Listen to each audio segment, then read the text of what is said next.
Greetings, dear subscribers and casual listeners of my channel. Today, we'll once again peek behind the curtains of one of the most mysterious films in the Harry Potter saga.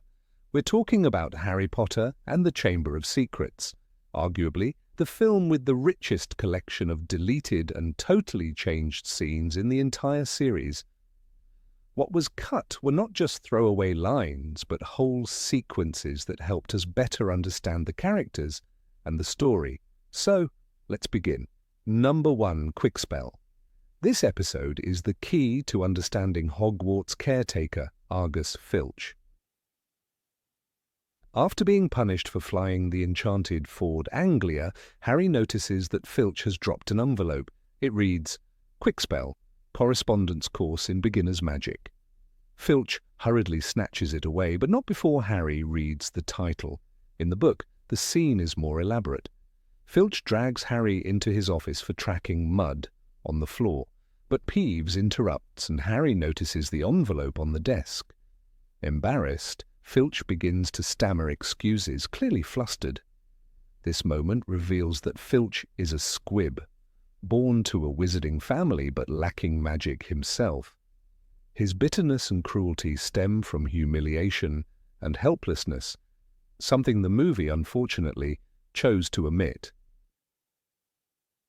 Number 2. Let's start with a little quiz.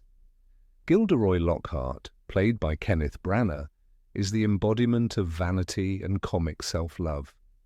Before unleashing the Cornish pixies, he gives his students a quiz, every question being about himself. What is my favourite colour? To what is my greatest ambition? What do I consider my greatest achievement? Only Hermione, the teacher's pet, manages to get every answer right. This deleted scene would have emphasized Lockhart's narcissism even more, making him the perfect comic contrast to Hogwarts' otherwise serious teaching staff. Number 3, the pudding incident. At the beginning of the film, the Dursleys are preparing for a visit from Mr. and Mrs. Mason. Harry's job is to pretend he doesn't exist, but Dobby decides to help. Everyone remembers the flying pudding scene, but in the director's cut it was longer. After the disaster, the Dursleys desperately try to keep up appearances, acting as though nothing strange has happened. Interestingly, in the book, Dobby drops the pudding on the floor, not on Mrs. Mason's head, and Harry doesn't even try to catch it. A small but telling difference that shows how the adaptation shifted focus toward visual comedy. Number 4, Borgin and Burkes. Harry's first attempt to travel by Floo powder ends with a mistake. He lands not in Diagon Alley, but in Borgin and Burkes. In the full version, the scene is longer. Lucius and Draco Malfoy enter the shop to sell dark artifacts. Harry hides inside a vanishing cabinet, the very same one that will later play a key role in The Half-Blood Prince. Meanwhile, Draco examines the display cases. This necklace is said to have killed 19 muggles. Careful, it's cursed, he snickers. This moment links the 2nd and 6th films, for it is the cursed necklace that Draco later uses as a weapon. It's a pity the scene was cut. It added internal logic and continuity to the story. Number 5. Unsportsmanlike conduct. I hate Slytherin! The match against Slytherin is one of Harry's most thrilling challenges. Dobby, trying to protect him, enchants the bludger. Harry dodges it repeatedly and still wins the game. However, in a deleted sequence, Harry flies through the Slytherin stands in desperation, nearly knocking over several students. The scene was likely cut for being too dangerous and for adding an awkwardly comic tone to an otherwise tense moment. Number 6. Whispers in the library. After the attacks on students, rumors spread that Harry is the heir of Slytherin. In a deleted scene, he overhears Ernie Macmillan and Hannah Abbott whispering that he's probably the culprit. In the book, Harry doesn't walk away. He confronts them. "Hi, have you seen Justin? Why do you want him?" Ernie asks nervously. "I want to explain what happened in the dueling club."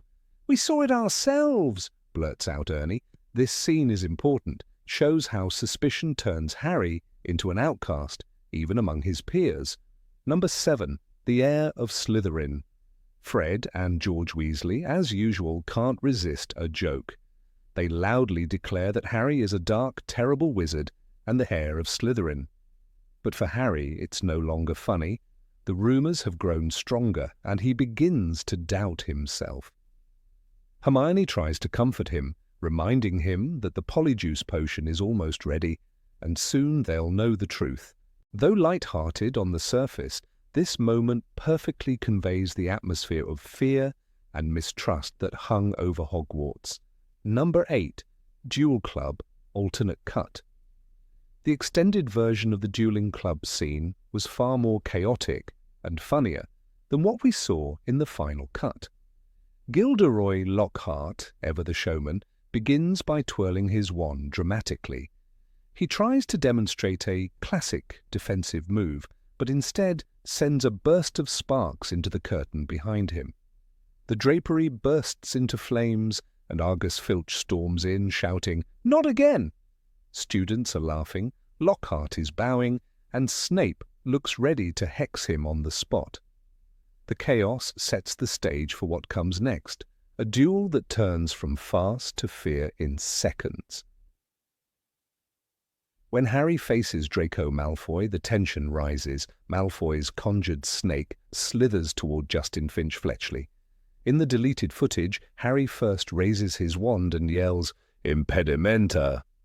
The spell fizzles. The snake keeps coming. Only then does Harry shout in panic, speaking words he doesn't understand. The snake freezes. Everyone stares. In the book, Rowling writes, Harry realized he had spoken in Parseltongue and felt the chill of horror spread through him. This version made his fear clear. He wasn't summoning dark power, he was losing control. But the editors cut the failed spell, fearing it would slow the pacing. As a result, the moment became simpler and less human. Number 9. Visit to the hospital wing. In the deleted hospital wing scene, Harry and Hermione stand beside Colin Creevey's bed. The boy lies completely still, eyes wide open, frozen mid-expression, a camera still clutched in his petrified hands. The only sound is the quiet clinking of glass vials as Madame Pomfrey adjusts potions on the bedside table. She sighs and says softly, "He's alive, just turned to stone. Poor child." Hermione bites her lip, whispering, "It's not just a legend then. The chamber is real." Harry doesn't answer. His gaze stays fixed on Colin's face, on a boy who had only wanted a picture with his hero. It's a short, quiet scene, but it changes Harry. In the book, Rowling writes, he felt suddenly sick. This wasn't a game anymore. The visit would have shown that moment visually. The shift from curiosity to fear, from a school mystery to something deadly. The filmmakers cut it, afraid it might make the tone too heavy for younger audiences. Yet that single look at Colin's frozen smile could have been one of the story's most haunting reminders. Even in Hogwarts, danger can find the innocent. Number 10. Flourish and Blots, the Malfoys Scuffle. The full version of the Flourish and Blot scene between Arthur Weasley and Lucius Malfoy was far more intense than the one that reached theatres. The bookshop is crowded, full of flashes from enchanted cameras and stacks of Lockhart's new autobiography. As the noise dies down, Lucius steps closer to Arthur, his expression sharp as glass. "You, Weasley, disgrace not only the ministry but magic itself. Poverty is no virtue," he sneers. The words cut through the air. Molly gasps. Fred and George tense up. Arthur, who had tried to stay calm, finally snaps. Books go flying. Shelves shake. In the deleted part, Ginny, clutching her second-hand books, suddenly speaks up. "And you're the disgrace, Mr. Malfoy. You make others feel small because you're afraid of being small yourself. It's a bold moment, one that catches everyone off guard, especially Lucius. His cold eyes narrow and he smirks, slipping the dark diary into her cauldron while no one notices. The tension in that single minute foreshadows everything: Ginny's future possession, Lucius's manipulation, and the long war of ideals between the Malfoys and the Weasleys. In the book, Rowling describes Lucius as a tall blonde man, cold and proud, with a voice as smooth as his hair. The deleted footage captured that perfectly, the quiet cruelty under the politeness. Director Chris Columbus later admitted they cut the extended scene because it revealed too much too soon.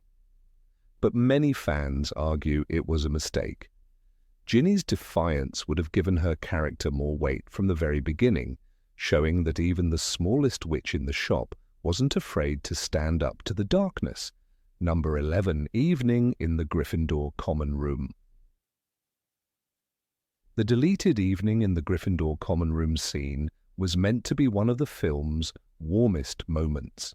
Rain lashes against the tall windows while thunder rolls over the castle. Inside, the common room glows with soft candlelight. Hermione sits cross-legged on the rug, parchment spread out before her, carefully explaining to Harry and Ron how Polyjuice Potion works. "You have to stir it exactly 3 times clockwise and twice counterclockwise," she says, tapping her notes. Ron frowns. "That's mental, Hermione. What if I forget which way I started?" She gives him a look that says everything.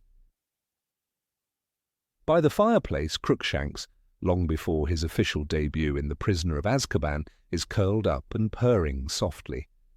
The thunder outside makes the scene even cozier. It's one of those quiet Hogwarts evenings that the films rarely show. No battles, no monsters, just 3 friends planning something dangerous under the hum of storm and laughter. You can almost smell the wax from the floating candles and hear the rain tapping on the glass.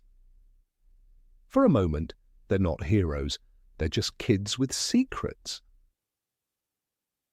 Emma Watson once said she regretted that the scene didn't make the final cut. It created the feeling of a real family inside Gryffindor, she recalled. And she was right. It showed how their friendship wasn't built on saving the world, but on nights like this, sharing fears, making plans, and feeling safe together while the storm raged outside. If it had stayed, it might have become one of the most loved, quiet moments in the whole series. Number 12. Tom Riddle's Diary, Extended Memory. In the extended version of the Tom Riddle's Diary scene, Harry's journey into the past was darker and far more revealing. When he touches the ink-stained page, the world doesn't just fade, it shatters. He finds himself in the familiar tiled bathroom, hearing the echo of Myrtle's terrified scream. The camera follows the shadow of a tall boy stepping out of the darkness. It's Tom Riddle, calm, collected, his face illuminated by the faint light of a lantern. He whispers, "It had to be done. Hogwarts must be cleansed." Then comes silence, broken only by the sound of water dripping onto the floor where Myrtle fell. From there, the vision shifts. Harry sees Headmaster Armando Dippet pacing in his office. His voice trembles as he says, "Tom, we may have to close the school. Parents are demanding answers." Riddle stands before him with perfect composure, his eyes cold. "You can't," he replies softly. "Hogwarts is my home." It's a chilling line, one that carries a double meaning once you know what he becomes. The young man's politeness hides something poisonous, something that can charm and destroy at the same time. In the book, Rowling describes Riddle's smile as a very cold smile that didn't reach his eyes. The longer version of the scene captured exactly that, the birth of Voldemort's charm and cruelty in the same breath. Harry, watching unseen, begins to understand that evil doesn't always shout. Sometimes it whispers. The audience would have seen the moment innocence ended, not just for Myrtle, but for Hogwarts itself. The studio, however, decided the sequence was too grim. Showing the death of a student and the manipulation of a headmaster risked making the film too dark for younger viewers. Yet fans still debate this cut. That version of Riddle, almost adult, unnervingly polite, already detached from humanity, would have been the most haunting image of the boy who grew up to fear death more than anyone in the wizarding world. Number 13, Moaning Myrtle, extended scene. In the deleted version of the Moaning Myrtle scene, Harry, Ron, and Hermione don't meet her for the first time in the bathroom. They encounter her earlier in a dimly lit corridor after curfew.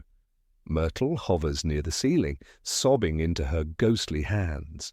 When she notices them, she cries out, "Everyone laughs at me, even the other ghosts!" Her voice echoes off the stone walls. Ron tries to make a joke, but Harry stops him. There's something painfully real in her trembling voice, something that doesn't sound like the usual ghostly whining. Myrtle floats closer, lowering her gaze. She tells them that the fat friar, the kindly ghost of Hufflepuff House, mocks her behind her back. "He says I should be grateful just to be dead," she whispers. Hermione looks horrified. The camera lingers on Myrtle's pale, tear-streaked face, showing that behind her shrillness lies deep loneliness. For the first time, she isn't comic relief. She's a memory of bullying and heartbreak that never ended, not even after death. In J.K. Rowling's book, Myrtle admits, "I died in this very cubicle. I remember seeing the pair of great yellow eyes looking right at me through the door." The extended film scene would have added more weight to those words. Viewers would understand that Myrtle wasn't just a nuisance haunting the girls' bathroom. She was a victim, forever trapped in the moment of her humiliation and death. The audience would have felt her pain before they even reached the memory in Tom Riddle's diary. Director Chris Columbus later explained that the scene was cut to shorten the runtime, but many fans believe it was one of the film's most emotional losses.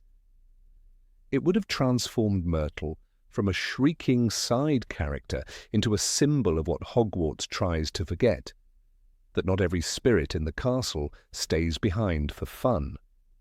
Some are there because they were never truly heard when they were alive. Number 14. Dinner in the Great Hall after the attack. After the second attack at Hogwarts, the castle is silent.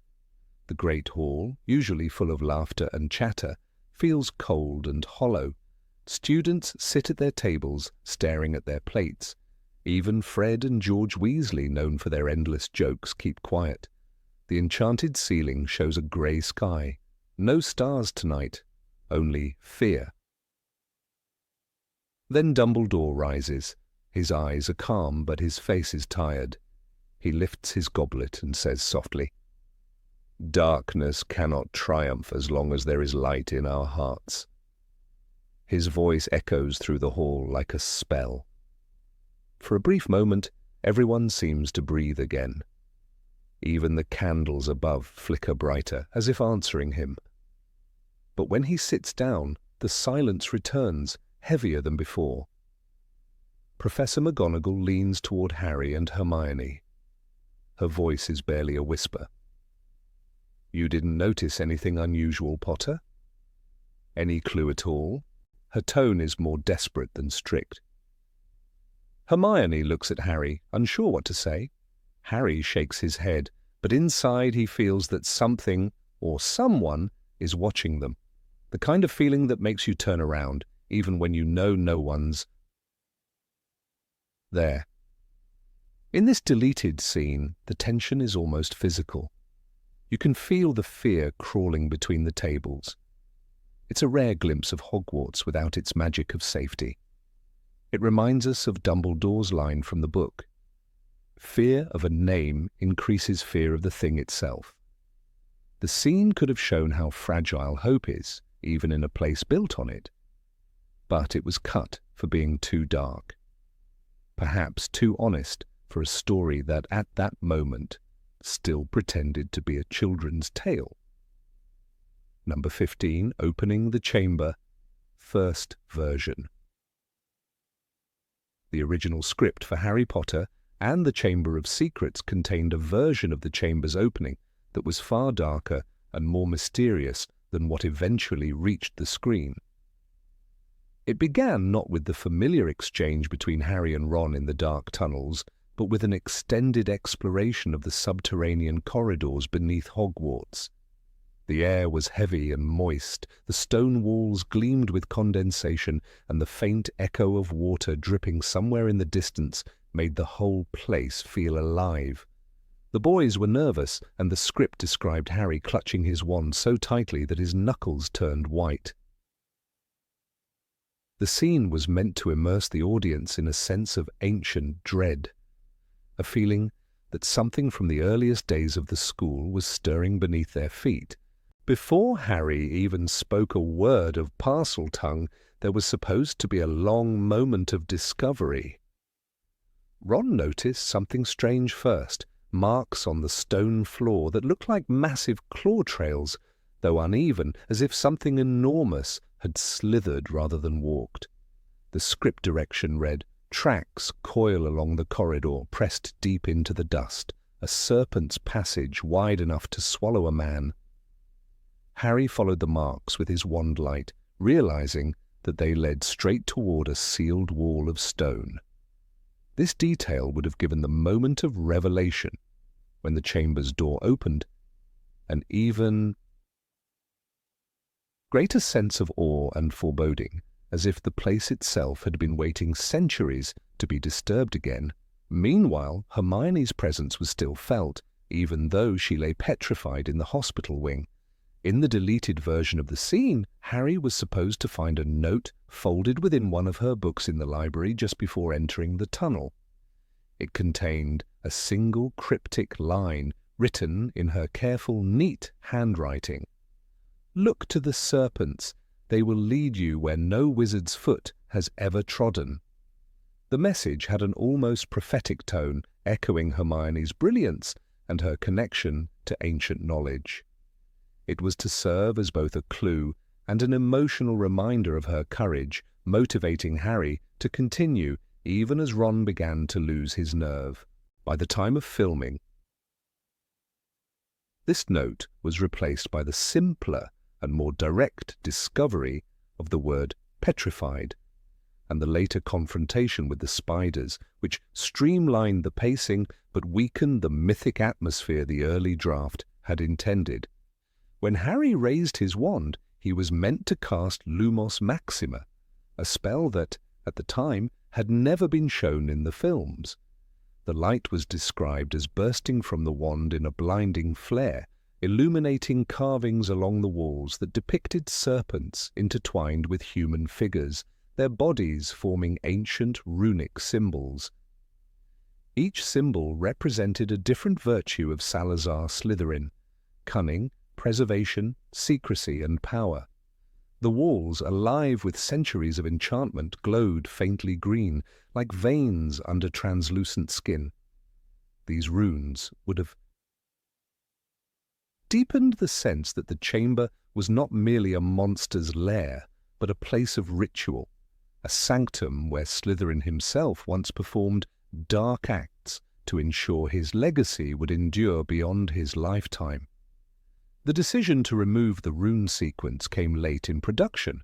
The set design team had even drafted early sketches showing the chamber's entrance as an oval archway with serpentine columns and inscriptions in Old Norse-like runes, later stylized into snake-like shapes. Director Chris Columbus ultimately decided that the elaborate carvings drew attention away from the emotional focus on Harry and Ron. Yet those early drafts reveal that the filmmakers originally wanted to explore the connection between Hogwarts founders and the magical symbols that shape their houses. The chamber, in this sense, was meant to be not just a secret room, but a living record of ancient magical philosophy. One of the most striking parts of the removed sequence involved a magical reaction when Harry spoke Parseltongue for the first time. In the final film, the door simply unlocks, the serpents on its surface moving smoothly apart. In the original concept, the response was more violent and dramatic. The carvings on the wall trembled, dust cascaded from the ceiling, and a chorus of whispering voices filled the tunnel, the faint echoes of Slytherin's own enchantments. The script described it as a symphony of hissing, like 1,000 unseen serpents stirring from centuries of sleep. It would have made the moment feel both wondrous and terrifying, emphasizing Harry's rare and uneasy link to Voldemort's power. After the chamber opened, the first draft continued the tension instead of cutting straight to the reveal of the enormous hall. Harry and Ron were to descend a narrow spiral of stone steps, their wands lighting the way through the darkness. The air was thick with dust and the smell of age. In one version, Ron nearly slipped when the floor gave way under his foot, revealing a glimpse of what lay below, an immense drop into darkness. This moment would have underscored how dangerous the descent was and built anticipation before the great reveal of the chamber itself. Only when Harry muttered "Nox" and let the darkness swallow them for a second was the next flash of Lumos Maxima supposed to reveal the serpent statues looming ahead. Another scene that was trimmed involved a reflection on the wall as Harry's light moved across the carvings.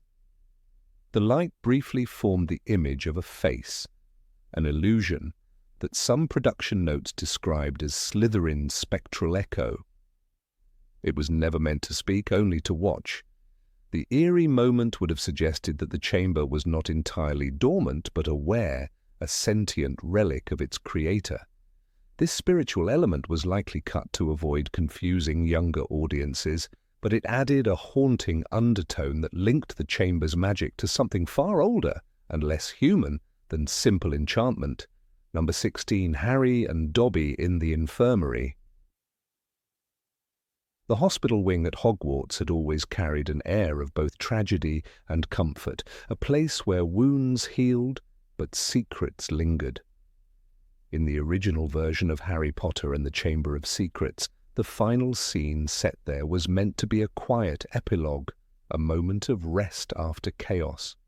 But in the early cuts of the film, that moment was far more layered and emotional. Before the joyful applause and the laughter over Hagrid's return, there had been another, quieter exchange, one that revealed something hauntingly prophetic about the future of a small, devoted elf named Dobby. In the theatrical release, the moment passed almost too quickly. Harry handed Lucius Malfoy the diary with the sock hidden inside. Lucius freed Dobby, and the house elf's eyes widened with wonder as he realized he was free. The audience felt the triumph, brief and bright. Then came the cut to the hospital wing. Students recovering, spirits high. Yet the extended script once held a scene that reached deeper into the bond between Harry and the freed elf, and into the melancholy foreshadowing that fans would only recognize years later. The missing exchange took place in the quiet of the hospital wing, after the chamber had been sealed again and the basilisk destroyed. The room was bathed in the soft glow of enchanted lamps, the scent of antiseptic potions thick in the air. Madame Pomfrey had just finished tending to the last of the petrified students. On a nearby bed sat Harry, still pale but smiling faintly, his arm wrapped in white bandages. Across from him, Dobby stood at the foot of the bed, clutching the same mismatched sock that had changed his life. The elf's voice in that lost scene carried both wonder and trembling gratitude. He looked at Harry as if seeing the sun for the first time. His line, "Master gave Dobby not only a sock, he gave him a future," was one of the most touching sentences ever written for the character, according to those who saw the script draft. It encapsulated the essence of Dobby's arc, a being born into servitude who, for the first time, could imagine tomorrow as something of his own. That line was not just about freedom. It carried the weight of every creature in the wizarding world who lived beneath the rule of others. In J.K. Rowling's original vision, Dobby was not simply comic relief. He embodied a quiet rebellion against ancient cruelty. The sock, a simple piece of cloth, became a symbol, not of charity, but of recognition. Harry had seen Dobby not as a tool or a nuisance, but as a being capable of choice, of dignity. When Dobby said that Harry had given him a future, it wasn't mere gratitude, it was the acknowledgement that someone had finally looked at him as an equal. The scene, however, didn't end with that note of warmth. According to production notes, Dobby's eyes darkened slightly as he continued speaking, his tone changing from joy to something fragile and fearful. In a voice barely above a whisper, he said, "Dobby knows that Potter must still face great evil, but Dobby will be there." That one line transformed the entire moment. It turned a celebration of freedom into a premonition. It was a promise, a vow made long before the events of Deathly Hallows, one that would later find its tragic fulfillment on a moonlit beach when Dobby gave his life to save Harry and his friends. What made this deleted scene extraordinary was how naturally it bridged the innocence of the early films with the shadows that would dominate the later ones. In Chamber of Secrets, the world of Harry Potter was still vibrant with the wonder of youth. Flying cars, talking portraits, enchanted diaries. But this quiet hospital scene would have hinted that innocence never lasts. It would have whispered to the audience that the darkness gathering beyond the castle walls was already reaching for the boy who lived. There was a moment, perhaps only seconds long, when Harry looked at Dobby and simply nodded. Though the line was never meant to be spoken, the emotion between them told its own story.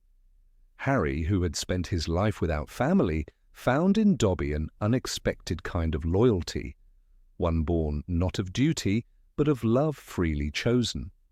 It was that love that would one day cost Dobby his life.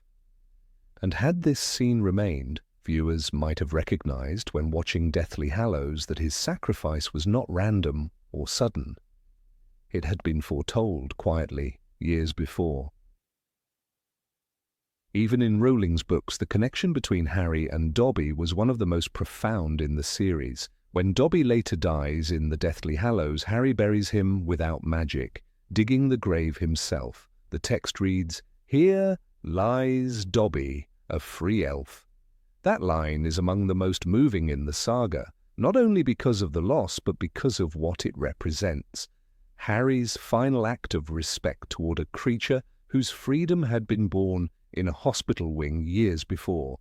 The deleted scene, if kept, would have given that moment in the final film an even deeper resonance. The filmmakers, however, feared that including Dobby's ominous promise might spoil the future.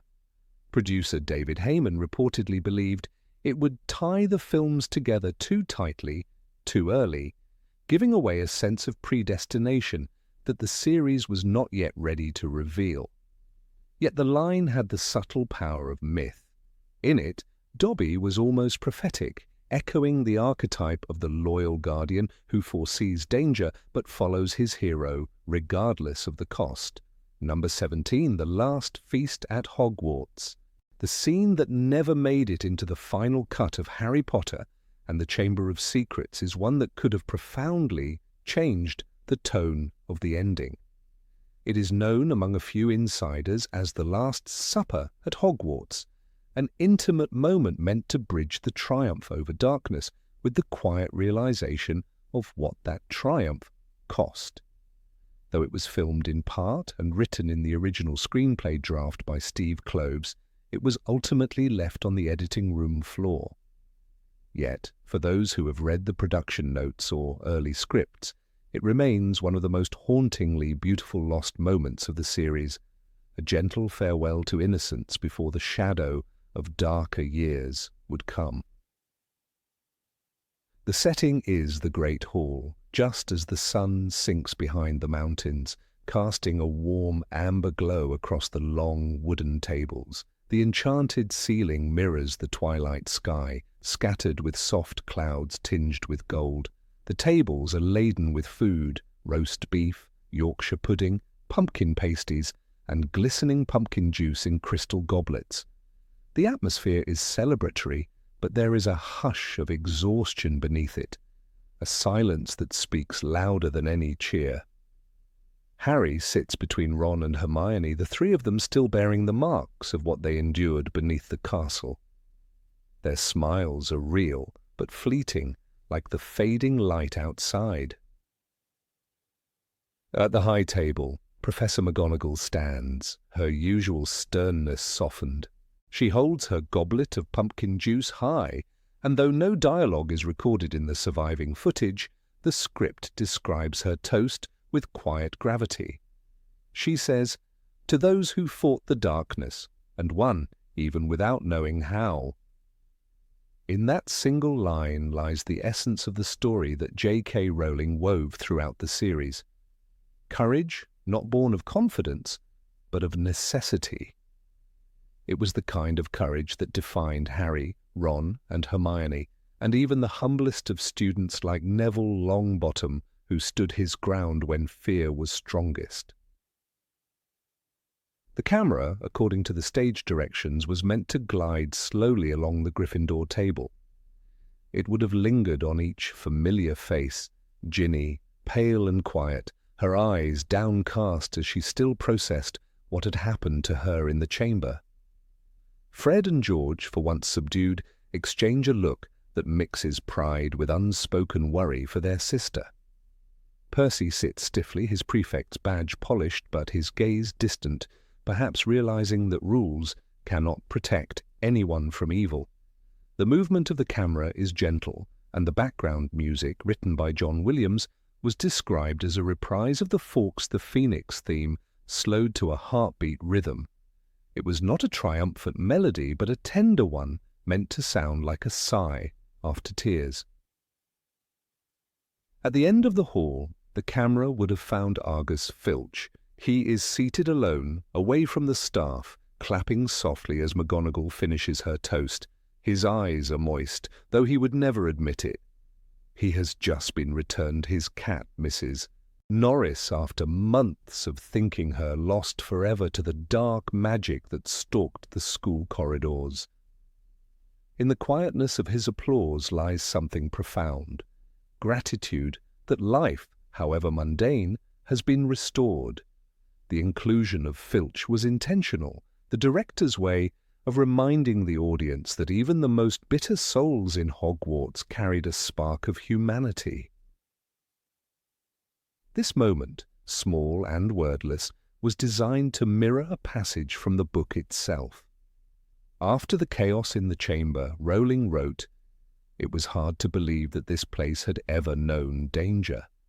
The Great Hall, once filled with terror and suspicion, now glowed with laughter and clinking goblets.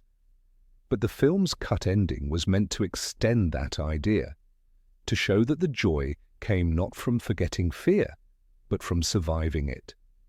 The smiles around the table were meant to look real but fragile, carrying the weight of everything that had happened underground, the basilisk, Tom Riddle's ghostly memory, and the secret that almost destroyed a girl. The toast, understated as it was would have served as a symbolic close to the first 2 chapters of Harry's life at Hogwarts. The first film ended with Gryffindor's victory and cheers. The second was supposed to end with a reflection.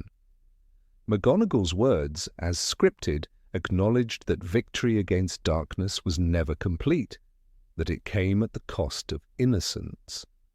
She, more than any other teacher, understood what it meant to lose students, to watch them face dangers beyond their years. The toast would have shown her, as the silent guardian she truly was, a figure of strength cloaked in compassion. Hermione, recently unfrozen from the petrification curse, was described in the shooting notes as sitting very still, her hand resting near Ron's.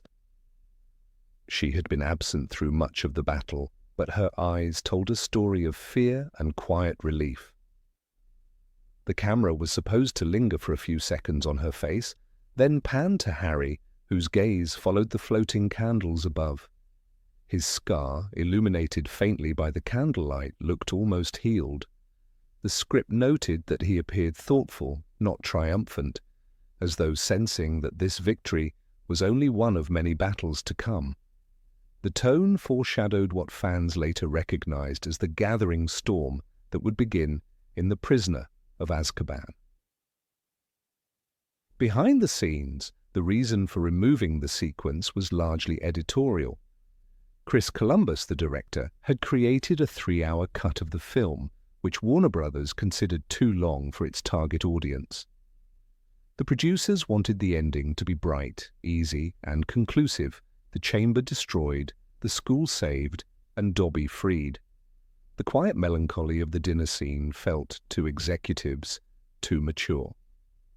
But in losing it, the film lost a moment of rare emotional depth, a glimpse into the aftermath of heroism, when joy mingles with exhaustion and the children of Hogwarts look a little older than before. Number 18, Letter to Ron. Harry sits alone in the small room on Privet Drive's Ivy Cottage at number 4, after the chaos with Dobby and the decree forbidding him to return to school. His heart is heavy because he knows he must stay at the Dursleys, away from Hogwarts, while all the familiar faces, Ron, Hermione, the Weasleys, press on without him. In that quiet moment, the fire in the hearth crackles and throws shadows across the walls.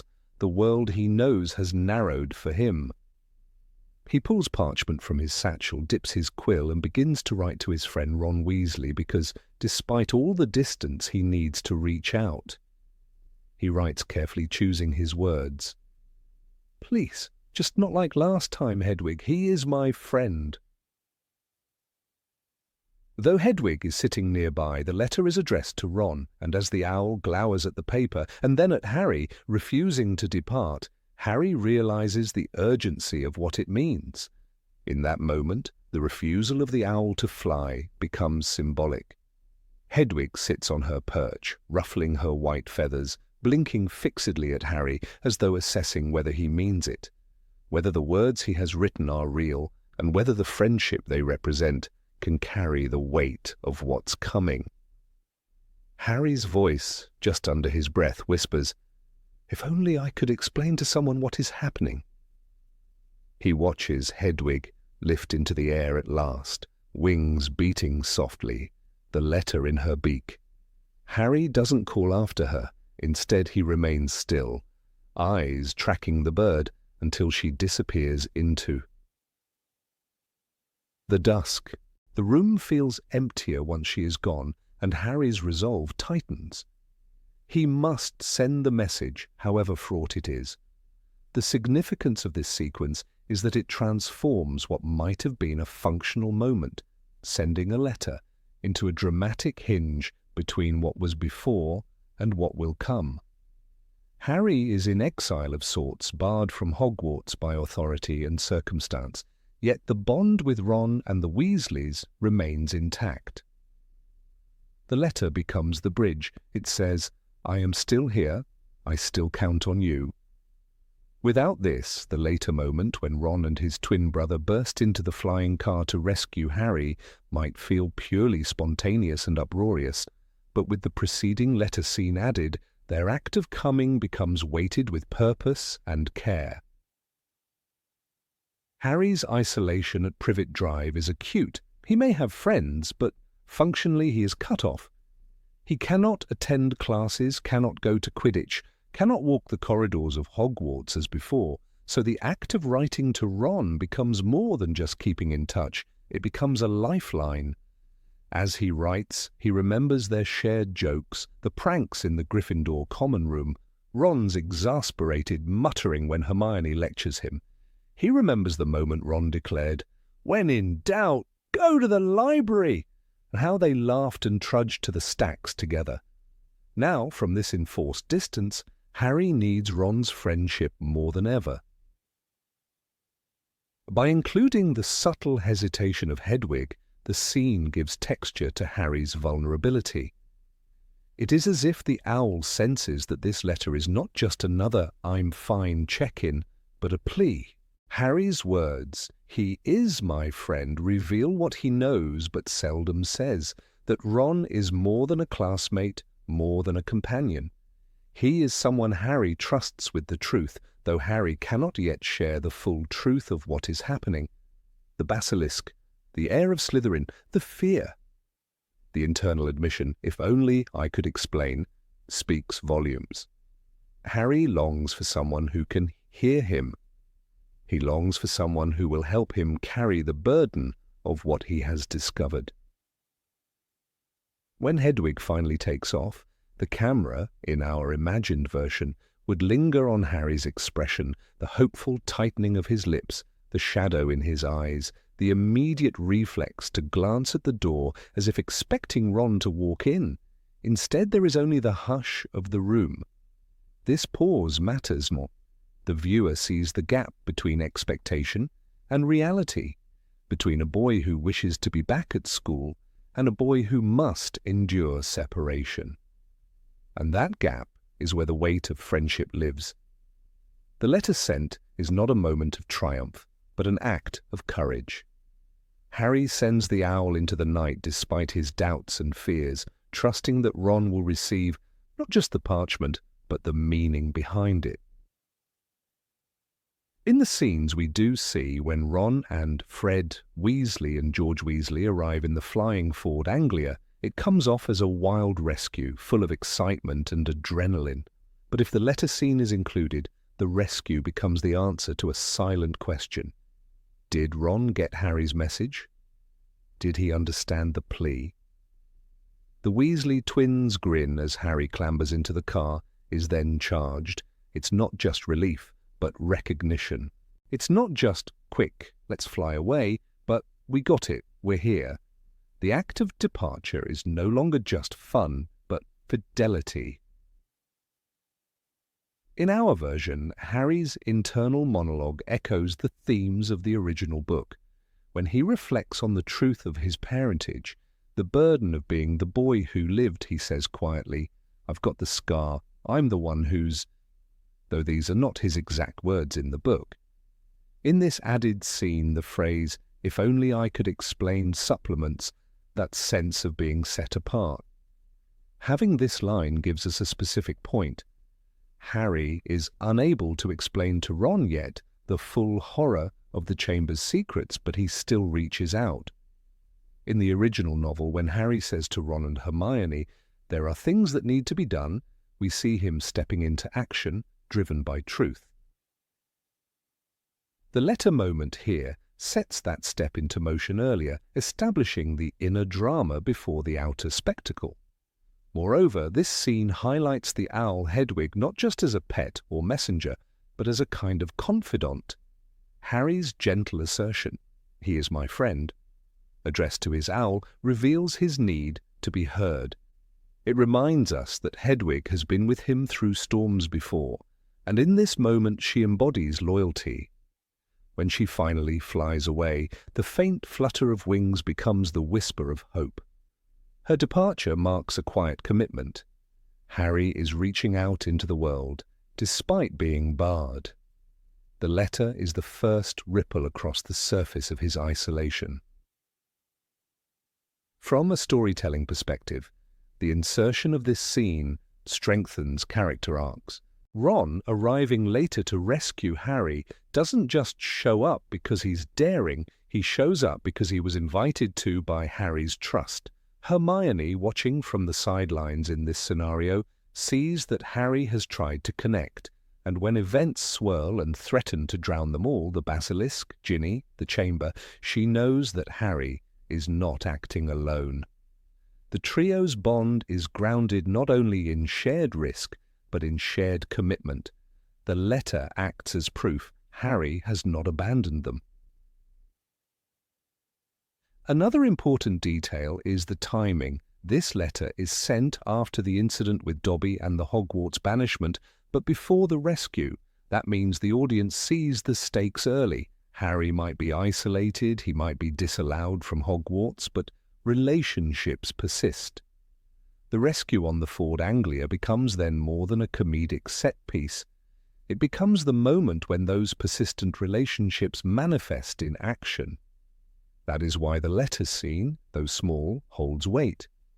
It signals that what follows is not just chance, but consequence.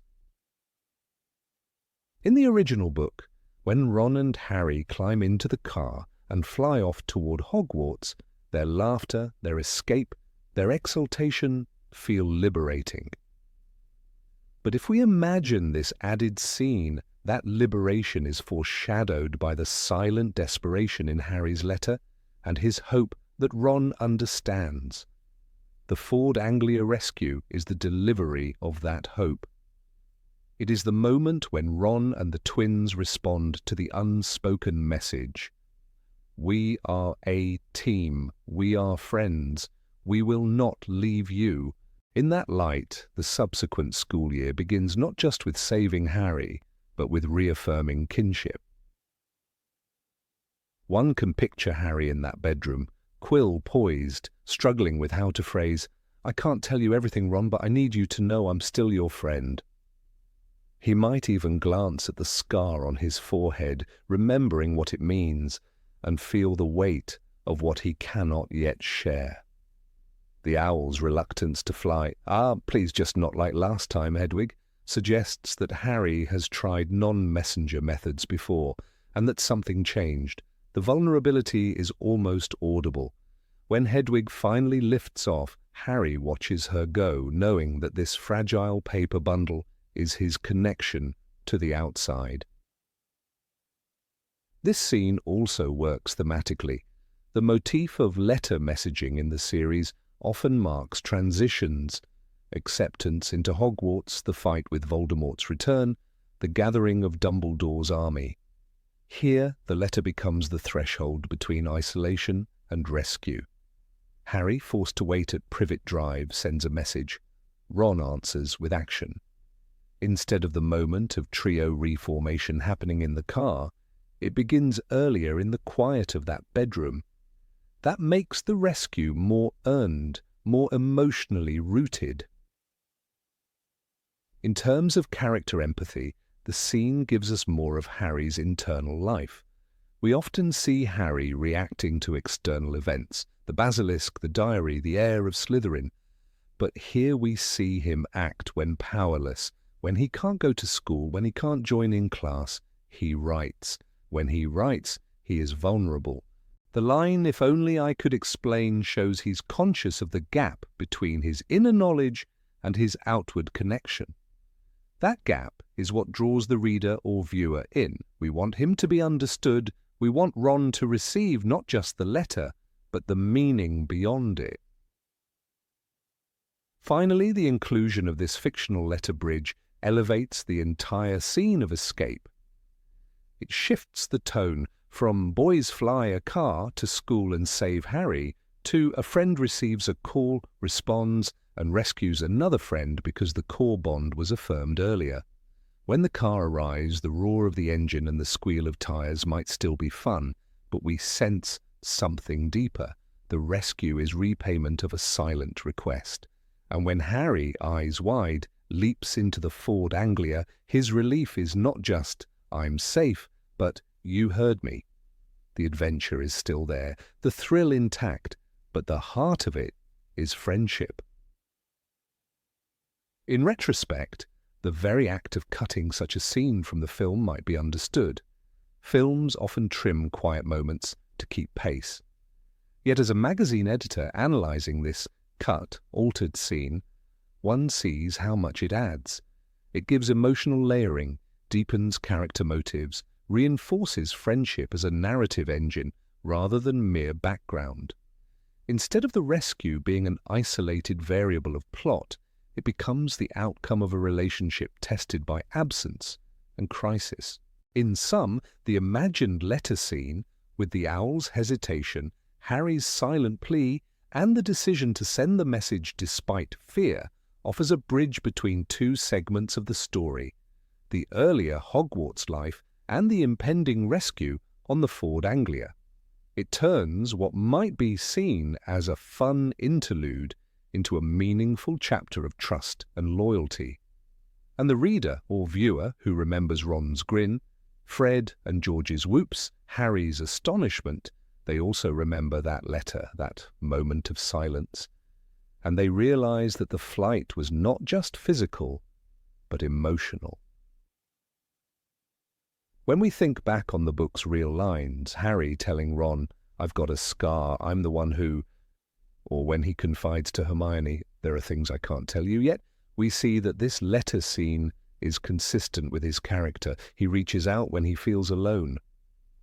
The added phrase, "if only I could explain," echoes the book's themes of secrecy and burden. And the line to Hedwig, "He is my friend," crystallizes the stake, not just the battle, not just the school year, but friendship.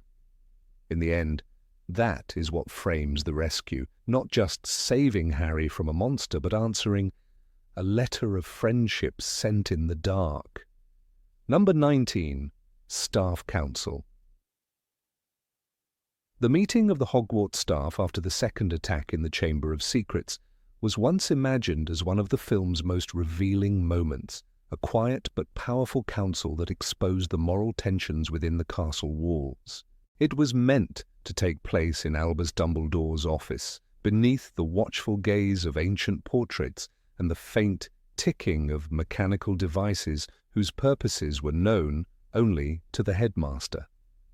The long table at which the professors gathered was covered with parchment scrolls, quills, and the glimmering remains of a half-finished meal that none of them had the appetite to touch.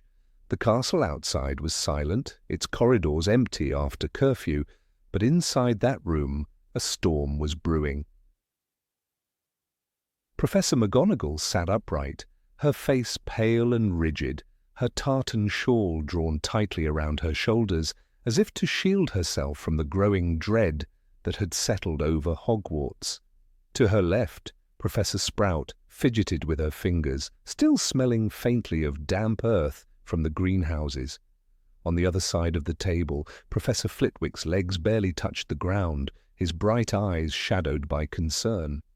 But it was Severus Snape who broke the silence first, in the original script of this lost scene, his cold voice slicing through the air like a blade. The tension between them was palpable, each teacher holding their own fears and loyalties close, uncertain of what the next hours would bring. Dumbledore, who presided over them with his customary calm, was not yet the serene figure of wisdom the audience remembers from later films. Here he was burdened, almost frail under the flickering candlelight. His eyes wandered to the phoenix perched near the window, Fawkes, whose crimson feathers glowed faintly in the gloom. It was not the first time the headmaster had felt Hogwarts slipping from his grasp. "Fear," he once told Harry in the book, "of a name increases fear of the thing itself." In this deleted moment, that truth hung heavy in the air, for fear had already begun to take root among the staff themselves. Snape's insistence that the school be closed did not come from cowardice, though that was how McGonagall interpreted it. Rather, It was the bitterness of a man who understood how swiftly the Ministry could turn on Dumbledore and on him. He reminded the others in his sharp, measured tone that the reputation of Hogwarts was already bleeding in the Daily Prophet. Another attack, he warned, would bring inspectors, inquiries, perhaps even a suspension of the headmaster. The line never made it to the screen, but it was written to reveal Snape's pragmatic fear that the institution itself might not survive another crisis. McGonagall countered him with her quiet fire, the same moral strength that had made her one of Dumbledore's most trusted allies. She refused to believe that the threat was external. "Someone inside these walls knows more than they admit," she said in the original draft. That sentence, though never spoken in the final cut, mirrors her later conviction in the book that the culprit is someone at this school. Her voice was not that of suspicion, but of conviction, echoing the instinct of a protector. For her, closing the school meant surrendering to darkness, an acknowledgement that fear had triumphed over courage, that Hogwarts had lost its soul. Flitwick's role in the scene was brief, yet poignant. The script described him clutching his wand with trembling hands, whispering that the children were terrified, that he could hear them crying in their dormitories at night. He represented the innocent heart of Hogwarts, the teacher who, despite his brilliance, could not detach himself from his students' pain. Professor Sprout tried to comfort him, though her own words betrayed anxiety. "Even the mandrakes refuse to grow properly," she muttered, a small metaphor for the larger sickness spreading through the castle. It was a line both tragic and symbolic. When life in the greenhouses faltered, so too did the life of the school. The missing scene carried within it the essence of Dumbledore's philosophy. His belief that evil does not always come from without. In the film's released version, this theme is hinted at through small gestures, but in the original script it was spoken aloud in a line that would have become one of the saga's most haunting reflections. Dumbledore, after hearing his staff quarrel, rose slowly, the candlelight glinting off his half-moon spectacles, and said, "Sometimes evil does not come from outside, it grows in the fear that settles in our hearts." It was not a reprimand, but a lament. The line, according to early production notes, was meant to foreshadow Tom Riddle's true nature and the creeping darkness that would later consume the wizarding world. That statement, though brief, carried layers of meaning. Dumbledore was not speaking only of the monster in the chamber or of the heir of Slytherin. He was speaking of how fear and suspicion divide even the bravest heart. The Teachers' Council, in that version of the story, was less about logistics and more about moral collapse. Each professor represented a different reaction to danger: Snape's caution, McGonagall's defiance, Flitwick's empathy, and Sprout's quiet despair. Dumbledore stood at the centre, the last beacon of balance, trying to hold together the fragments of a school on the edge of panic. The tone of the scene was to be almost theatrical in its intensity, with long silences and the faint creaking of the old office floorboards. The portraits of past headmasters, scripted to murmur among themselves, added to the unease. One portrait, an elderly witch in Elizabethan ruffles, was meant to whisper, "We have seen this before." That single phrase would have tied the events to Hogwarts' deeper history, hinting that the Chamber of Secrets had always been more than a myth. It was a recurring wound that reopened whenever the castle's unity faltered. From a narrative standpoint, the removal of this council scene changed the emotional rhythm of the film. The released version keeps the story moving swiftly from attack to investigation, but it sacrifices the moment of reflection that might have shown Hogwarts as more than a setting. It was a living organism, trembling in pain. The deleted sequence would have offered a glimpse into the castle's moral conscience, showing that the true battle was not only in the corridors, but also in the hearts of those sworn to protect them. Interestingly, fragments of this concept survived in the book's later chapters, where Dumbledore tells Harry, "It is our choices, Harry, that show what we truly are, far more than our abilities." The lost line about evil growing in fear feels like an early echo of that same philosophy. Both ideas stem from the belief that darkness begins within, not without, that Voldemort himself was born not from pure malice, but from the fear of death, the fear of weakness. In this way, the missing dialogue would have deepened the audience's understanding of Dumbledore's worldview long before it was made explicit in later films. The scene also would have offered an early glimpse into the shifting relationship between Snape and Dumbledore. Snape's proposal to close the school was written as a moment of rare vulnerability, his mask of sarcasm slipping as he admitted that he feared another student might die. Dumbledore's silence in response, the script noted, was longer than comfort allowed. The subtext suggested that Dumbledore already suspected Snape's deeper loyalties and burdens, yet refused to expose them. By removing this exchange, the film lost an opportunity to hint at their complex, tragic bond, a thread that would later become central to the saga's emotional climax. For McGonagall, the council scene was designed as a turning point. She would leave Dumbledore's office more resolved than before, deciding to take greater authority in his absence when he is later suspended. The strength she shows after Dumbledore's removal gains even more meaning if the audience has seen her first resisting the temptation to give in to fear. Her moral courage in that moment mirrors Dumbledore's later lesson to Harry about standing up for what is right, even when the world demands silence.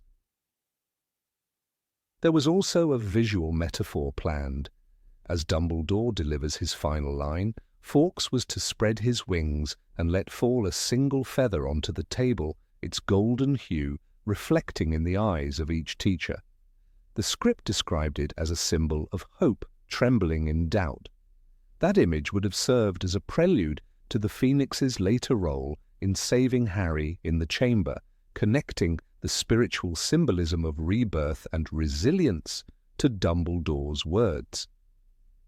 It was one of those quiet cinematic touches that, though never filmed, remains vivid in the imagination of fans who have read the early production drafts. Had this scene remained, it would have shown Hogwarts at its most human, its guardians frightened, divided, and uncertain, yet still united by a shared purpose. The removal of that moral conversation simplified the narrative, but dulled its emotional resonance.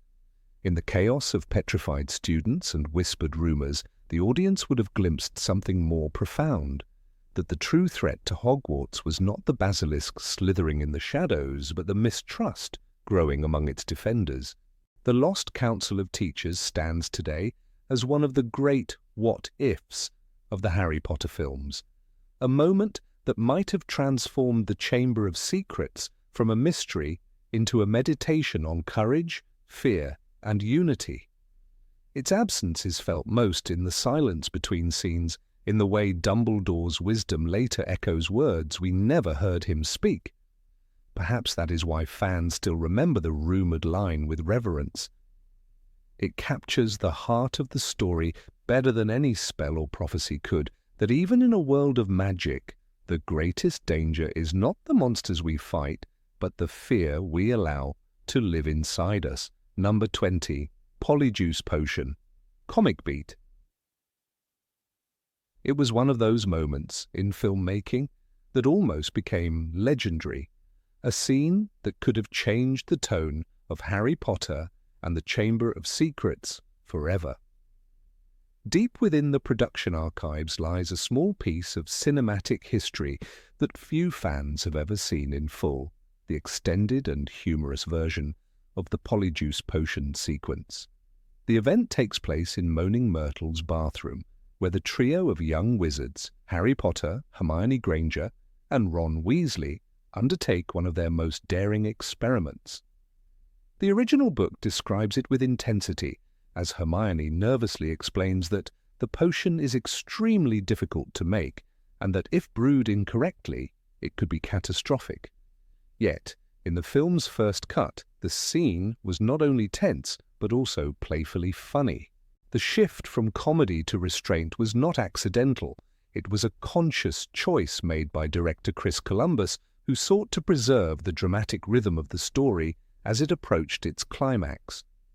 In J.K. Rowling's text, Hermione's transformation into a cat is described vividly, her face covered with fur, her eyes yellow and feline, her voice reduced to a pitiful meow. It is a disturbing but strangely endearing image. On set, however, Emma Watson's performance took the transformation into a comic territory. According to early script notes, once Hermione realized what had gone wrong, she tried to speak, only to emit an indignant feline sound that sent both Daniel Radcliffe and Rupert Grint into spontaneous laughter. The chemistry between the three young actors, already palpable in their second year of filming together, made this moment burst with life. It wasn't just acting, it was friendship captured on film, raw and sincere. The humour was especially highlighted by a short, unscripted line from Ron Weasley, played by Rupert Grint.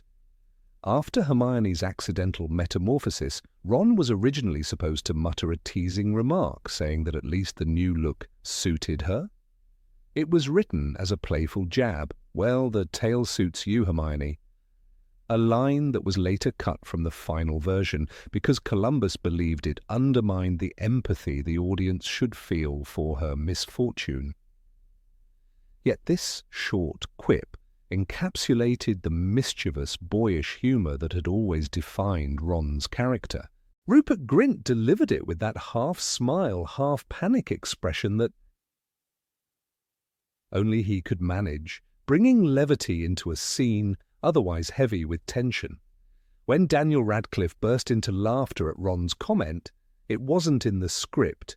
He tried to stifle it, but the combination of Hermione's feline face and Ron's deadpan teasing made it impossible. Emma Watson, fully in character and wearing prosthetic ears and fur makeup, reacted by picking up a pillow from the bathroom floor and throwing it at him with a frustrated "Mro." The prop hit Radcliffe squarely on the chest, and the crew erupted into laughter. The camera kept rolling for a few seconds longer than planned, capturing an authentic burst of youthful energy. That take, preserved in the raw footage, is one of those rare glimpses into the magic behind the magic, the human laughter inside the world of wands and spells. Chris Columbus, known for his ability to blend childlike wonder with emotional sincerity, initially appreciated the humor of the moment. He even mentioned in an interview that the scene brought out the friendship between the trio in the most natural way. However, as the editing process unfolded, the tone of the film began to shift towards something darker and more mysterious. The Chamber of Secrets was about fear, prejudice, and the unknown lurking within Hogwarts. To Columbus, the comedic outburst, however delightful, interrupted the gradual build-up toward the revelation of Tom Riddle's diary and the horror of the basilisk. The laughter, he feared, would make the audience momentarily forget that a monster was still on the loose. In the editing room, the choice to cut the comedic segment was not taken lightly. The team reviewed several test screenings where early audiences responded with mixed feelings. While some viewers loved the levity, others felt the humor clashed with the tension of the surrounding scenes. The movie had just shown petrified students and dark warnings scrawled in blood on the walls. Following that with slapstick humor, even lightheartedly, risked creating tonal confusion. Columbus's instinct leaned toward discipline. Keep the tension, let the humor exist only in brief, safe doses. Thus the "tail suits you" line and Harry's laugh were trimmed away, leaving only the essential transformation and the horror of Hermione's mistake. Still, for those who have seen the raw footage, the energy of the full scene was unforgettable. The Polyjuice Potion set, designed by production designer Stuart Craig, was an eerie masterpiece, an abandoned girl's bathroom glowing with flickering candlelight and steam.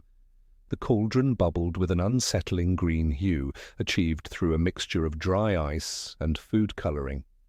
Into this sombre setting, the laughter of the young actors created a bizarre but captivating contrast.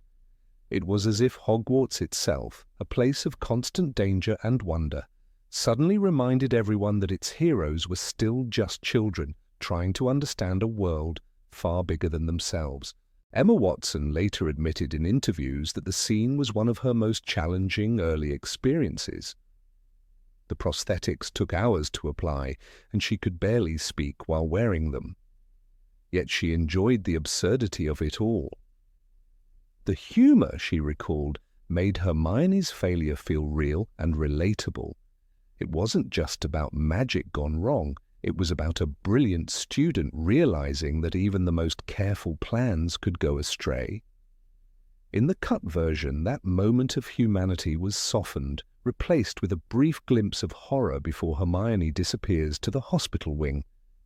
The audience never saw her frustration, her embarrassment, or Ron's awkward attempt to lighten the mood. Those seconds would have painted the trio's friendship in warmer tones. From a storytelling standpoint, the decision to remove the humour had a subtle impact on how viewers perceived Hermione's character. In the final film, she appears more isolated and studious, her errors treated with severity. But in the uncut version, Hermione's vulnerability was endearing. The comedy didn't mock her, it humanized her. When Ron teased her, it wasn't cruelty. It was the kind of teasing friends share when things go wrong. Harry's laughter, followed by Hermione's mock anger, was the emotional release the story momentarily needed. It echoed the book's own balance, where Rowling often used humour to punctuate dark themes, keeping the reader from sinking too deeply into gloom. Interestingly, even J.K. Rowling herself was known to appreciate the importance of humour amidst tension. In her prose, every major crisis was often followed by a lighter scene, a reminder that laughter could survive even in the darkest times. The missing Polyjuice joke was exactly that kind of relief, a flicker of normal teenage life inside a gothic mystery. Some fans argue that cutting it made the scene feel too abrupt, removing the warmth that might have made Hermione's later recovery even more meaningful. Yet from a cinematic viewpoint, the choice maintained the film's rhythm, keeping the audience's attention firmly on the unfolding mystery. The deleted sequence survives partially in the DVD extras, where a few frames of Hermione's cat-like reaction and the crew's laughter remain. Watching it today feels almost nostalgic, a peek into what the Chamber of Secrets might have been if humour had been allowed to coexist more freely with suspense. It also shows how the Harry Potter films evolved from childlike wonder into something grander and more serious. Columbus's restraint laid the groundwork for the darker tones that later directors, like Alfonso Cuarón, would expand upon in The Prisoner of Azkaban. What makes The Lost Moments so fascinating isn't just what was cut, it's what it revealed about the trio. They were no longer children merely reacting to magic. They were young people learning to laugh at their mistakes. In a world filled with danger, that laughter meant defiance. It was a kind of courage. When Harry laughed at Hermione's feline features, it was not mockery, but relief, a human reaction to the absurdity of life at Hogwarts. When Hermione threw the pillow, it wasn't anger but affection, disguised as frustration. These nuances, fleeting as they were, carried emotional truth. Behind the scenes, the filming of the Polyjuice sequence represented a turning point for the young cast. By the second film, they had grown comfortable in their roles and their on-screen chemistry had matured into something genuine. The deleted laughter embodied that growth more than any written line. It was an unscripted bond, a shared understanding between three actors who were growing up together under the world's watchful eye. The laughter, preserved on film reels tucked away in Warner Brothers archives, remains a silent testament to that fleeting moment of innocence before the series would plunge into darkness and tragedy. The artistry of film editing often lies in knowing what to leave out. Yet the missing humour from the polyjuice scene reminds us that what's left on the cutting room floor can sometimes tell its own story. In this case, it reveals the delicate balance the filmmakers had to maintain between fear and laughter, between the innocence of childhood and the encroaching shadows of adolescence. For a brief instant, Hogwarts was filled not with whispers of monsters or prophecies, but with the sound of young friends laughing at the absurdity of magic gone wrong. It is a sound that, though unheard in the final film, continues to echo in the imagination of every fan who has ever wondered what might have been. Number 21, Conversation with Aragog, extended. In the depths of the Forbidden Forest, where even moonlight hesitated to touch the damp earth, Harry Potter and Ron Weasley once stood surrounded by webs thicker than ropes and shadows older than Hogwarts itself. The scene, immortalized in the Chamber of Secrets, has always carried an air of dread and fascination. Yet few know that what appeared on screen was only a fragment of what had been written and filmed. The original encounter with Aragog was longer, darker, and far more revealing, a conversation that almost shattered the mystery before it could unfold. In this extended version, the camera was meant to linger on Aragog's many eyes, black as polished obsidian, each one reflecting a different sliver of memory. The creature's voice, a dry rustle like wind through brittle leaves, unfolded a tale of fear and loyalty. He spoke not only of his friendship with Hagrid, but of whispers carried through the walls of the castle, rumours that reached even the spider colony's hidden lair. The deleted footage allowed Aragog to become more than a monster. He was a witness to history, a keeper of forbidden truths. Originally, the spider was meant to reveal his awareness of the ancient magic that had once slept beneath Hogwarts. His lines hinted that the creature unleashed from the chamber was not simply a serpent, but an extension of its master's soul. "The one who commands it," Aragog murmured in the lost footage, "does not fear its gaze, for that gaze is his own." It was a chilling metaphor that tied Tom Riddle and the basilisk together in ways the film ultimately only suggested. By removing this dialogue, the filmmakers preserved the surprise of Riddle's true identity as Lord Voldemort, but they also erased a haunting moment of foreshadowing that deepened the story's mythic weight. The phrasing itself carries echoes of J.K. Rowling's style, cryptic, symbolic, and rooted in ancient lore. The basilisk's gaze, capable of turning any living being to stone, mirrors the paralyzing power of fear that Riddle would later wield as Voldemort. To say that Riddle did not fear the serpent's eyes, for that gaze was his own, was to suggest that he and the creature were reflections of each other. The basilisk, born from dark magic and nurtured in secret, was an outward manifestation of Riddle's inner corruption. In a way, Aragog was the only being who dared to name that truth, even in riddles. The extended conversation continued with Aragog recalling the day Hagrid brought him from a distant land. In the original script, he described how the castle itself seemed to hum with old magic, and how the spiders could feel a heartbeat beneath the stones.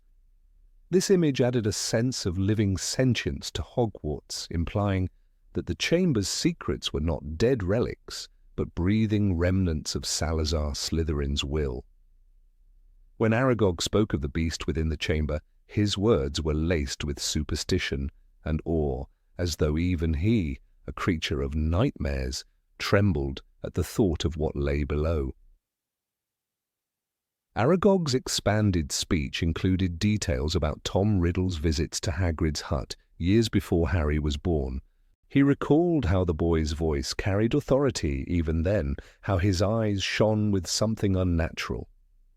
He was kind, but it was the kindness of a predator watching its prey, Aragog said in this lost version.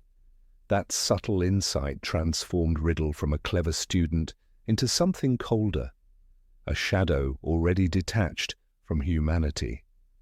When he spoke of the chamber, Aragog claimed the young wizard would often pause, listening, as if he could hear something whispering back from the stones.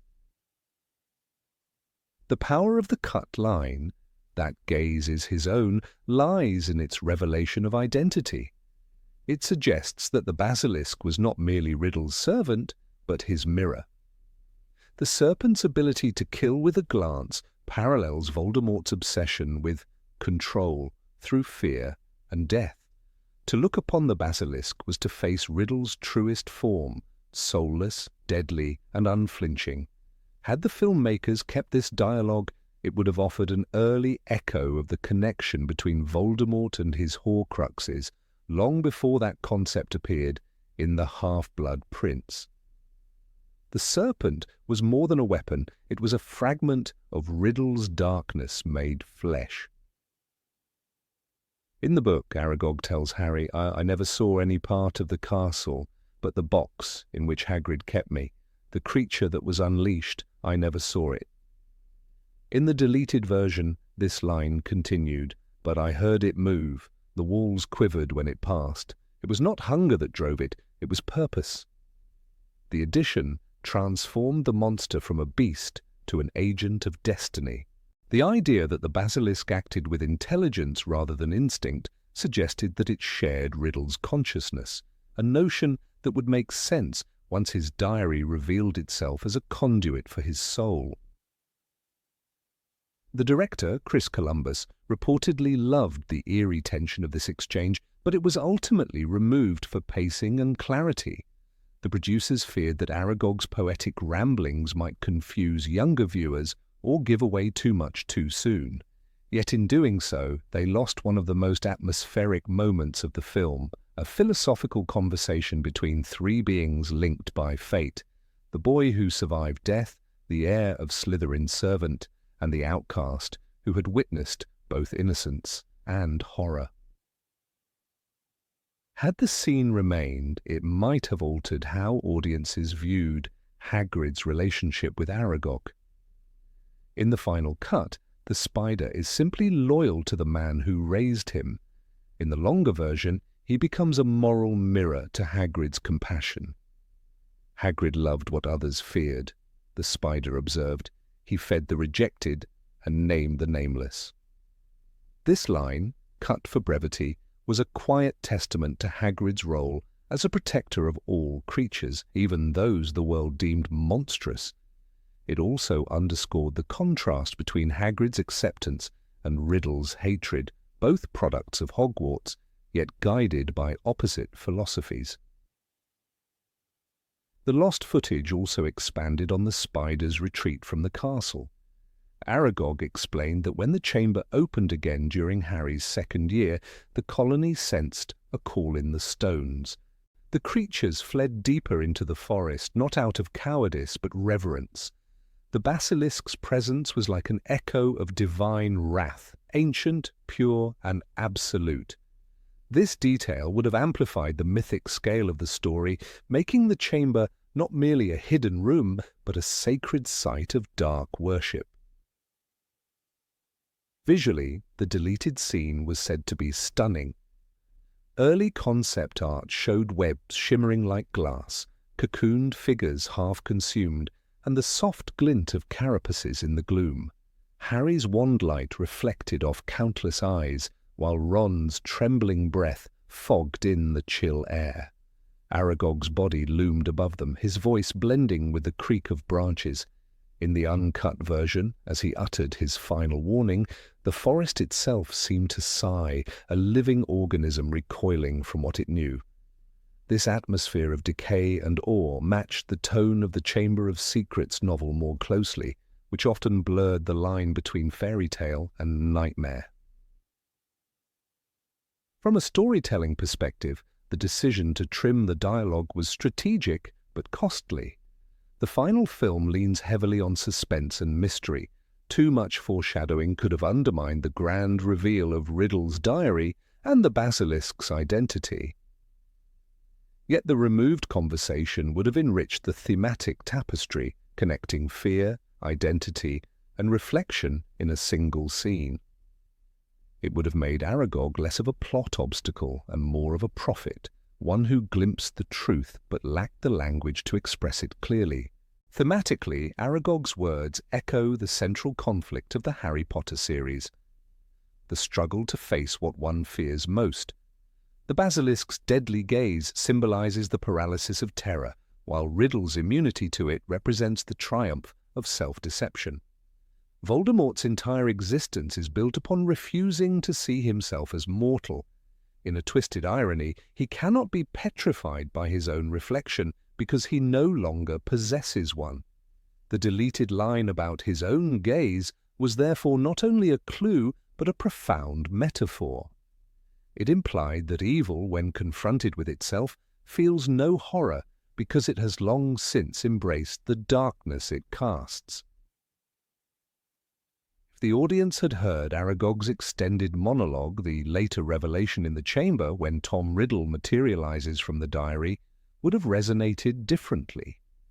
Viewers would remember the spider's cryptic warning and realize that the basilisk was not just a monster Riddle controlled, but the shadow of his own soul. The confrontation between Harry and the serpent would have carried deeper symbolism, the boy who accepts fear versus the man who became it. In cutting the scene, the filmmakers chose narrative surprise over philosophical depth. And yet, in the echoes of that lost dialogue, one can still sense what might have been, a moment of Gothic brilliance where myth, psychology, and prophecy intertwined. The extended conversation between Harry, Ron, and Aragog would have been one of the most haunting sequences in the series, not for its danger, but for its truth. It whispered that monsters are rarely born, they are reflections, mirrors held up by fate to those who dare to look. Number 22, Tom Riddle's Memory, Second Attempt. In that lost sequence from Harry Potter and the Chamber of Secrets, the scene opens in the dim, flickering light of the Hogwarts corridor at night, where young Harry Potter, clutching the tattered cover of Tom Riddle's diary, stands alone. Earlier in the film, he had already peered into the diary once, absorbing that haunting memory of the chamber, the voice in the walls, the whisper of the Chamber of Secrets has been opened once again. But here, in this second attempt, the storytelling unfolds deeper. Harry, compelled by curiosity and guilt, opens the pages again as though drawn by some irresistible compulsion. The diary's ink shifts under his fingers, the handwriting forming new words. You trust them, Harry, but they do not trust you. Here the film would have amplified the diary's role, not simply a repository of a memory or recording of an incident, but a living interface, a consciousness reaching out to him.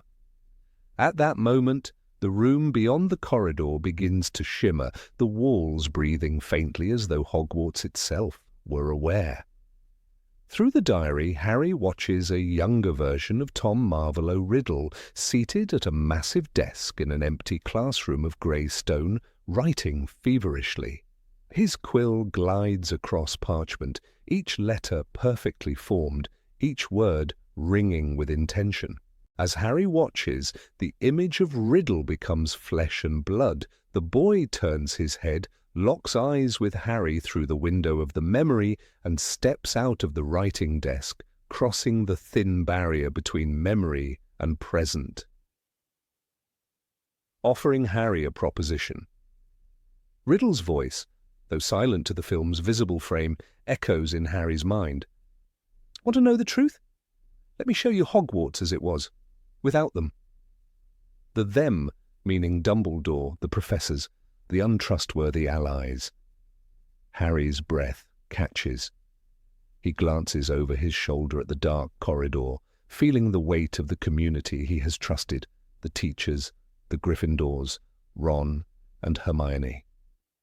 Then he fixes his gaze back to the diary, which pulses with eerie light. Riddle lifts a hand, inviting Harry to step through the threshold of the memory together. The classroom's door creaks, and behind it lies an empty version of Hogwarts, the Slytherin house banners hanging crisp and untouched, the statues unscarred, the corridors silent, pristine. Riddle begins to walk ahead of Harry through that ghost version of Hogwarts, and Harry follows.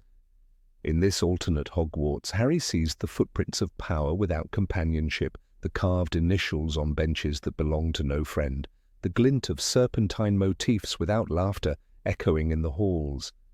Then Harry jerks. He remembers what he saw in the book version of the story. The diary is an instrument of the Dark Lord's will, capable of opening minds and controlling wills.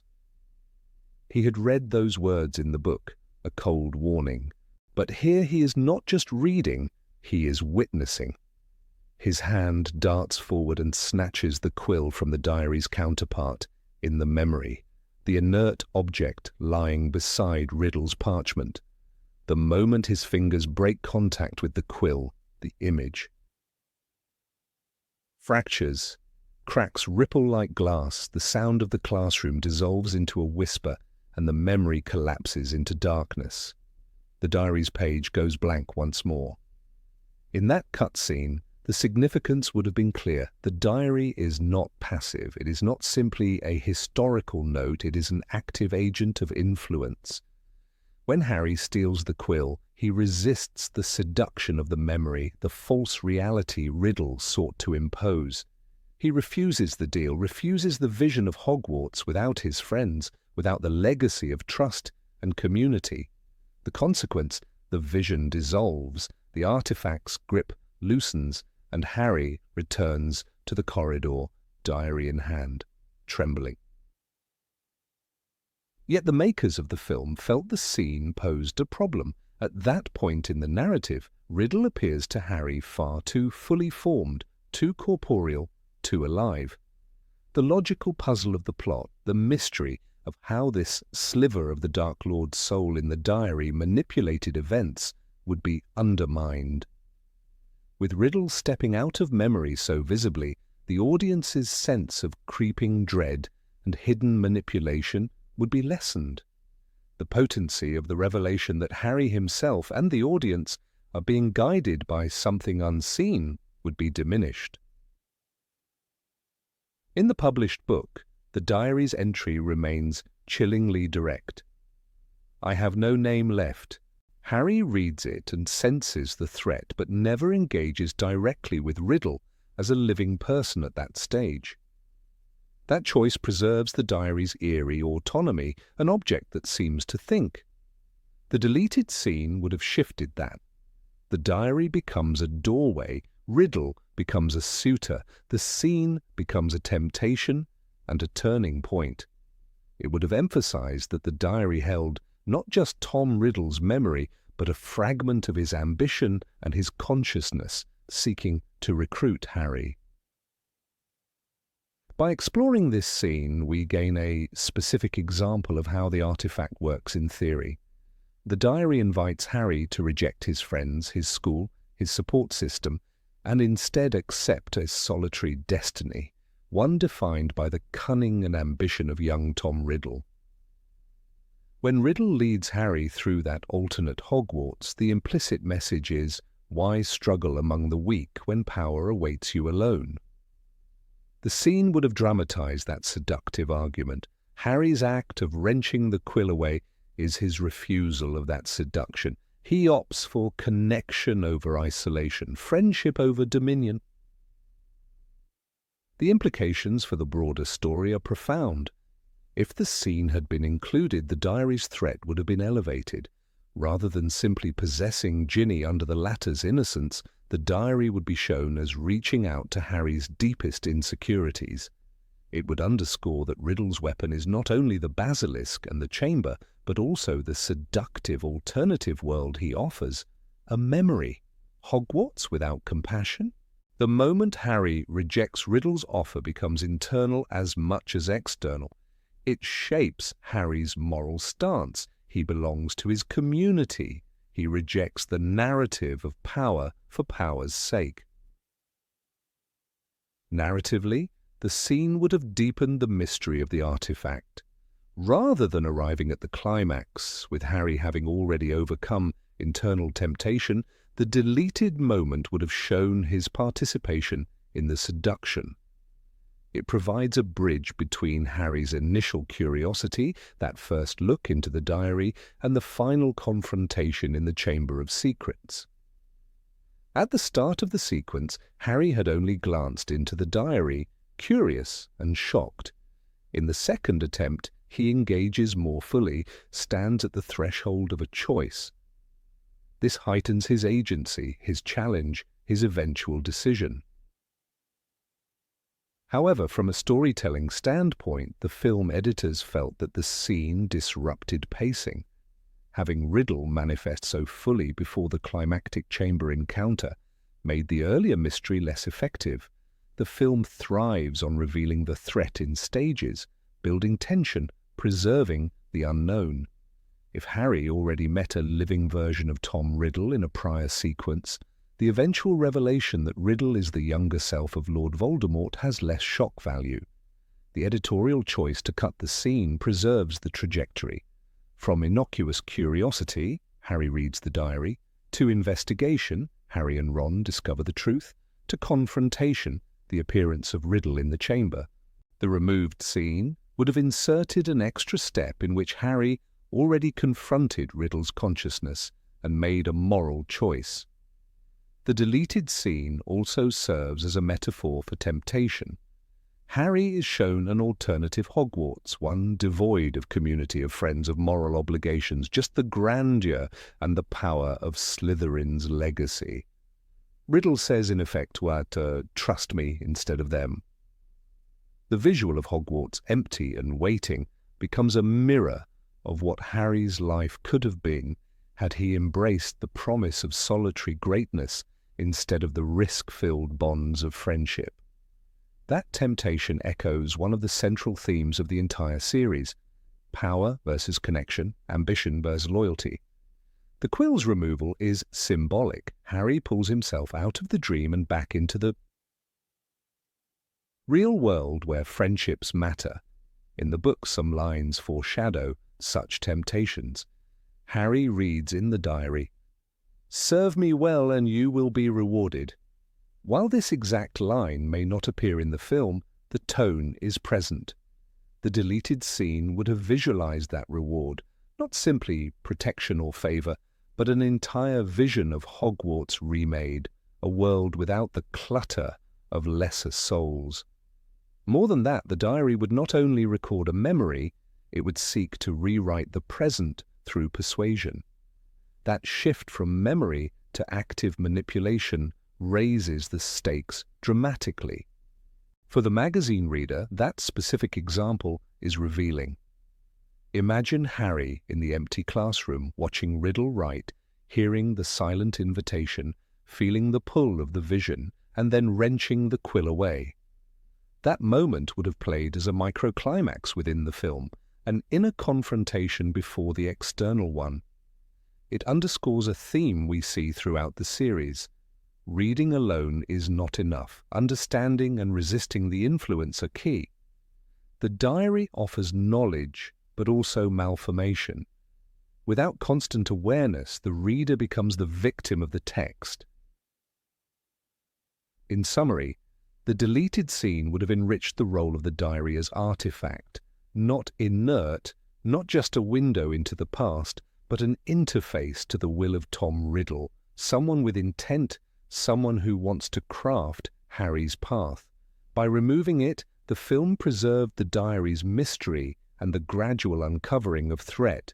Yet for the engaged fan and researcher, Reflecting on that scene brings new appreciation of the unshown possibilities, the moment when Harry might have chosen a different path, and the power of the diary to show not just memory, but temptation.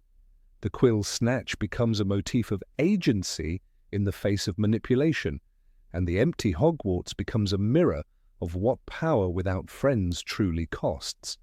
Number 23, Dumbledore's letter via Fawkes. When the film adaptation of Harry Potter and the Chamber of Secrets was being developed, many subtle, emotional moments from J.K. Rowling's novel were written, explored, and ultimately cut during the editing process. Among the most mysterious of these deleted moments was a small yet deeply symbolic scene that never made it to the screen. The scene where Harry receives a letter from Albus Dumbledore delivered by the Phoenix Fawkes. Though this moment was removed, its meaning lingers like the fading glow of a spell that was almost cast.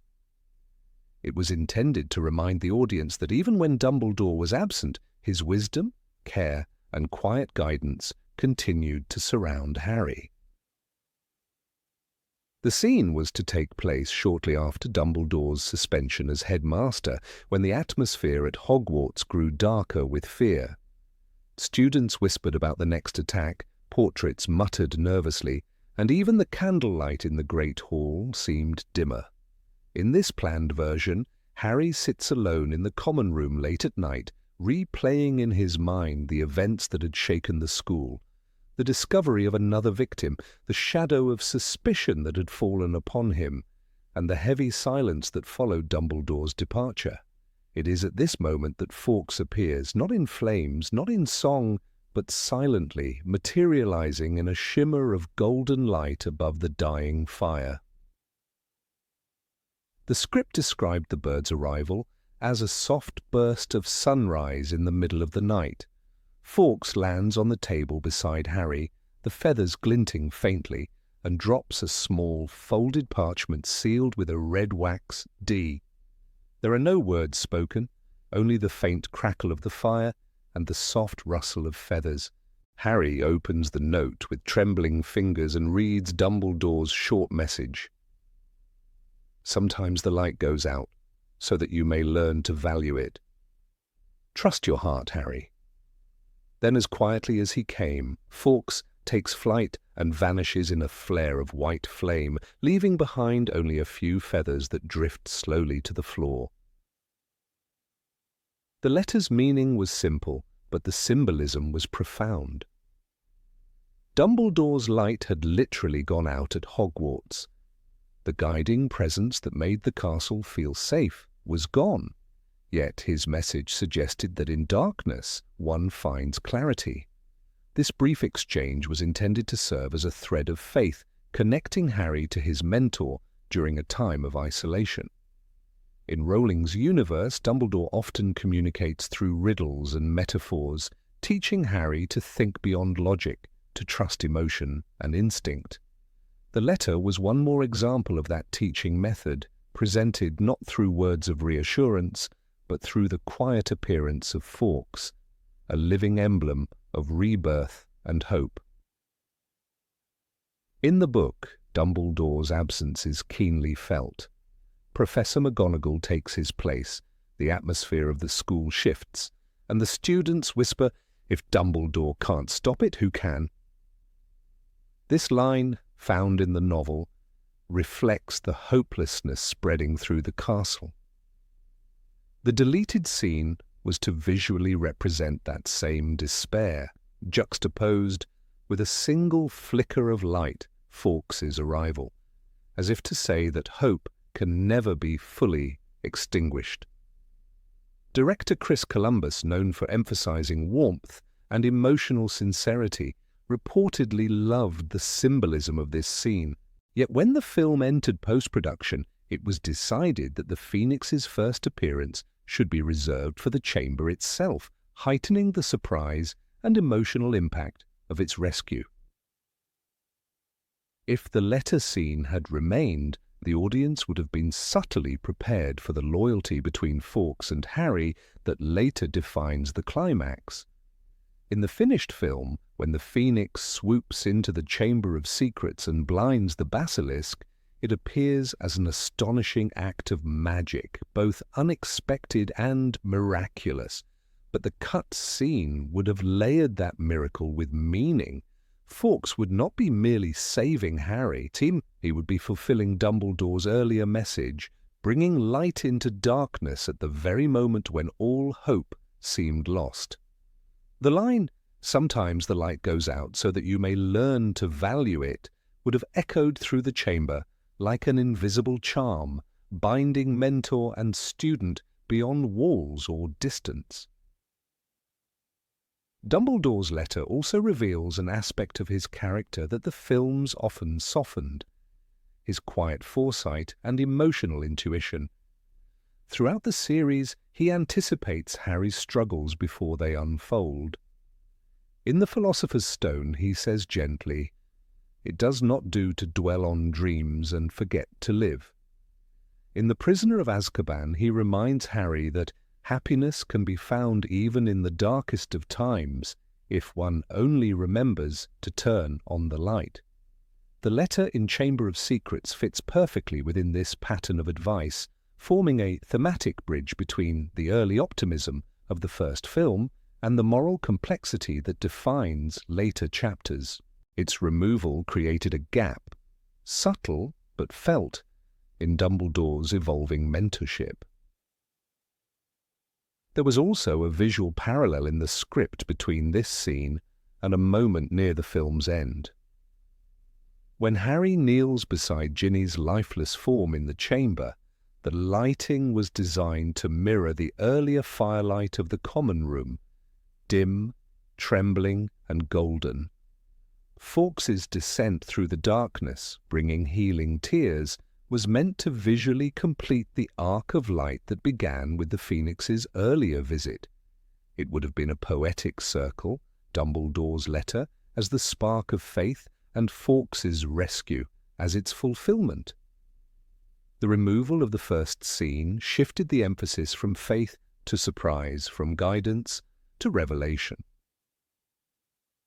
In narrative terms, the letter served as foreshadowing. It whispered the idea that Dumbledore's power is not confined by place or position, an idea that becomes central to later stories. Even when stripped of his titles or seemingly defeated, his influence endures through trust, wisdom, and the loyalty of those who believe in him. Fawkes's silent visit symbolized that invisible network of faith. Harry's courage in the chamber is not born from defiance alone, but from the quiet knowledge that someone, somewhere, still believes in him. The deleted moment would have made that connection explicit, linking the Phoenix's later actions to the emotional groundwork laid in the letter. Moreover, this lost moment humanized Dumbledore. The public often remembers him as the grand, untouchable wizard, the archetype of wisdom and power. Yet this brief act of reaching out to a frightened boy through a bird and a few written words reveals something gentler. It shows a man who understands loneliness, who knows that sometimes reassurance must come in whispers, not speeches. The letter is not an order or a lesson, it is a gift. It says, in essence, you are not alone. For a boy who had grown up unloved and doubting his worth, that silent message carried the weight of 100 spells. Fawkes's role as messenger deepens the symbolism even further. The Phoenix, a creature of rebirth, destruction, and renewal, represents Dumbledore himself, eternally regenerating through acts of goodness and courage. Each time Fawkes burns and rises again, he embodies the idea that endings are beginnings in disguise. The letter scene would have subtly taught Harry this truth before he ever saw the bird's tears heal his wound. In a story obsessed with mortality, guilt, and redemption, the Phoenix's silent delivery of wisdom fits naturally into the tapestry of Rowling's themes. There is also a subtle irony to the cut. The filmmakers removed the moment to preserve the element of surprise, yet Dumbledore's entire philosophy rests on the idea that understanding removes fear. "It is the unknown we fear when we look upon death and darkness," he tells Harry years later. Nothing more. By removing Fawkes's first visit, the story leaned more on shock than understanding, a small artistic trade, but one that altered the emotional rhythm. The deleted letter might have softened the film's darkness with a sliver of light, aligning the tone more closely with Rowling's vision of faith through uncertainty. In the broader tapestry of the series, this unseen exchange becomes almost prophetic. The idea that Dumbledore's presence endures beyond his absence through letters, memories, and symbols foreshadows the seventh book, where he continues to guide Harry from beyond the grave. The letter from Chamber of Secrets could have been the first whisper of that motif. The notion that true mentorship transcends death. By trusting his heart, as Dumbledore urged, Harry eventually finds the courage to sacrifice himself in the Deathly Hallows, believing that love and faith will bring light back to the world. Imagining this lost scene reminds us how fragile the construction of film storytelling can be. A few lines, a few seconds of screen time might seem inconsequential, but they can shift the entire emotional balance of a narrative. The letter from Dumbledore through Fawkes was one such moment, a small flame that could have illuminated the story's heart. It would have shown the audience that guidance can arrive even when all seems lost, that faith can travel not by words but by wings. Though it never appeared on screen, its spirit lingers in every act of courage that follows, every time Harry looks to the light in darkness and chooses to trust his heart. Number 24, Potions Class Clash with Snape. In the early stages of Harry Potter and the Chamber of Secrets, the relationship between Harry and Severus Snape is fraught with tension. Snape, the potions master at Hogwarts, is infamous for his cruel, dismissive attitude toward his students, particularly Harry. However, in the film adaptation directed by Chris Columbus, one crucial scene was omitted that would have deepened this relationship further. The scene, set during a potions lesson, saw Snape publicly ridicule Harry and Ron for their struggle to brew even the simplest potion. The moment was brief but powerful, offering a glimpse into Snape's venomous disdain for Harry, and it hinted at the complicated dynamics that would unfold between them throughout the series. In this deleted scene, Harry and Ron are trying to concoct a simple potion, and despite their best efforts, they find themselves at a loss. As their concoction begins to bubble ominously, Snape seizes the opportunity to make them an example. He steps forward sneering as he addresses the entire class. The air is thick with the tension of his presence, the students silent, waiting for the inevitable humiliation. Snape, with his customary sneer, mocks their incompetence, the words dripping with disdain. The scorn in his voice is palpable as he ridicules Harry and Ron for failing to brew even the most basic of potions. The audience can almost feel the coldness in Snape's eyes as he turns them into the center of attention, subjecting them to the harsh glare of his ridicule. What sets this moment apart, however, is Harry's unexpected response. The words, which slip out of Harry's mouth almost without thought, are laden with frustration. He challenges Snape, asking, "And if you had ever explained what we were doing wrong?" The words are out before he can stop them, the room instantly falling into an eerie silence. The boldness of Harry's words catches everyone off guard. For a brief moment, even Draco Malfoy, who is usually all too eager to see Harry humiliated, seems impressed by the audacity of the retort. The tension in the room shifts. It's no longer just a one-sided battle of humiliation. For the first time, Harry stands up for himself in a way that feels almost out of place in the hierarchy of Hogwarts, where Snape's authority is seemingly unquestionable. The atmosphere in the room changes dramatically. The other students, even those who may have sided with Snape in the past, begin to look at Harry differently. The sting of Snape's ridicule hangs in the air, but Harry's response, unexpected and laced with defiance, shifts the dynamic. Snape, who is never one to take such a challenge lying down, closes in on Harry. The coldness of his voice, tinged with a venomous edge, is enough to make anyone recoil. He approaches Harry with a slow, deliberate pace, as though savouring the moment. When he speaks, it is not with the tone of a teacher reprimanding a student, but with the chilling authority of someone who has the power to wound and knows it.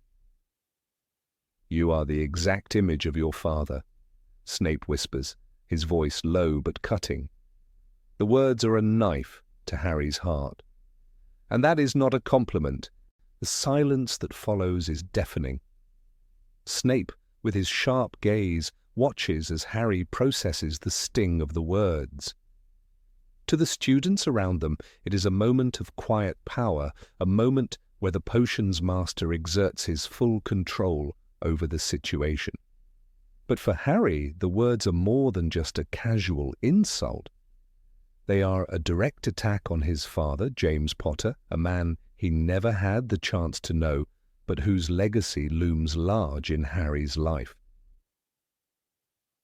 The moment of confrontation is brief, but leaves a lasting impact. The emotional weight of Snape's words hangs heavily in the air, and even the other students seem to sense the gravity of the exchange. Draco, who had been watching the scene unfold with a mix of amusement and awe, seems taken aback. For once, his usual taunting demeanour is replaced with something resembling respect, or perhaps fear, as he watches Snape assert his dominance over Harry. The other students, though accustomed to Snape's cruelty, cannot help but feel the tension in the room. They have witnessed something significant, a moment of vulnerability from Harry, a rare glimpse of the pain that Snape's words have caused. What is particularly striking about this scene is the insight it provides into the underlying tension between Harry and Snape, which is often hinted at throughout the series, but rarely explored in such depth. In this deleted scene, we see that Snape's animosity toward Harry is not merely the result of Harry's status as the son of his school nemesis. It runs much deeper. Snape's words are laced with a bitter resentment that goes beyond simple dislike. By calling Harry the exact image of your father, Snape is not merely referencing Harry's physical appearance or his reckless bravery. He is pointing to a deeper, more painful connection to James Potter, a connection that reminds Snape of the past he can never escape. The tension between Harry and Snape, which is often portrayed as a simple case of animosity, is much more complicated in this scene.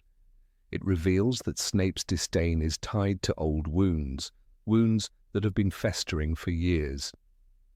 For Snape, Harry is a living reminder of his painful history with James Potter.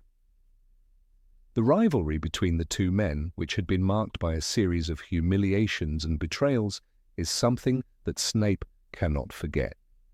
In Harry, he sees a reflection of a man he both despises and resents, a man who has overshadowed him in ways that Snape can never reconcile.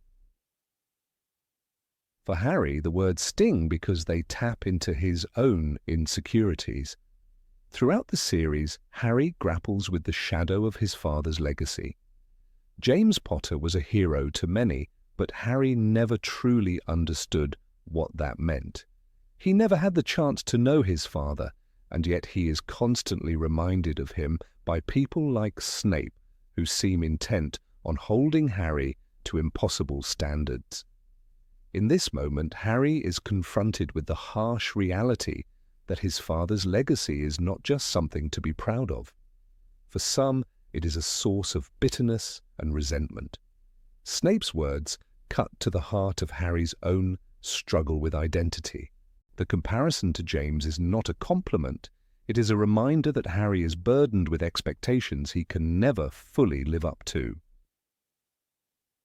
The decision to cut this scene from the final film adaptation was not without reason. In his interview, Chris Columbus, the director of Harry Potter and the Sorcerer's Stone and Harry Potter and the Chamber of Secrets, explained that he chose to reserve these emotionally charged confrontations for later films, particularly Harry Potter and The Prisoner of Azkaban. By doing so, he allowed the relationship between Harry and Snape to evolve gradually, giving audiences time to digest the complexity of their dynamic. The scene, while powerful, may have been too intense for the earlier stages of the series, where the focus was more on Harry's first year at Hogwarts and his emerging friendships with Ron and Hermione. In hindsight, the omission of this scene is understandable, but it remains a poignant example of the emotional depth that could have been explored earlier in the series. The confrontation between Harry and Snape in the potions classroom is a key moment in their relationship, one that offers a glimpse into the deeper conflicts that would come to define their interactions in the later books. Snape's words, though cutting, offer Harry a glimpse into the complex web of emotions that Snape carries with him, a web that spans decades of hatred, jealousy, and unresolved pain. For Harry, it is a harsh reminder that the legacy of his father will not always be a source of pride, but a constant reminder of the ghosts that haunt the present. Number 25. Dormitory Heart-to-Heart. After the fateful duel between Harry and Draco Malfoy in the Dueling Club, a scene that was ultimately cut from the final version of Harry Potter and the Chamber of Secrets offers a rare glimpse into Harry's troubled psyche, reflecting a deep moment of self-doubt. The scene, though never filmed or included in the book's pages, brings the reader into the intimate world of Gryffindor Tower, where Harry, weary and shaken, returns to the common room after the chaotic events of the duel. The atmosphere is heavy with tension and confusion. As he walks into the Gryffindor dormitory, his mind races and the weight of the recent events bears down on him.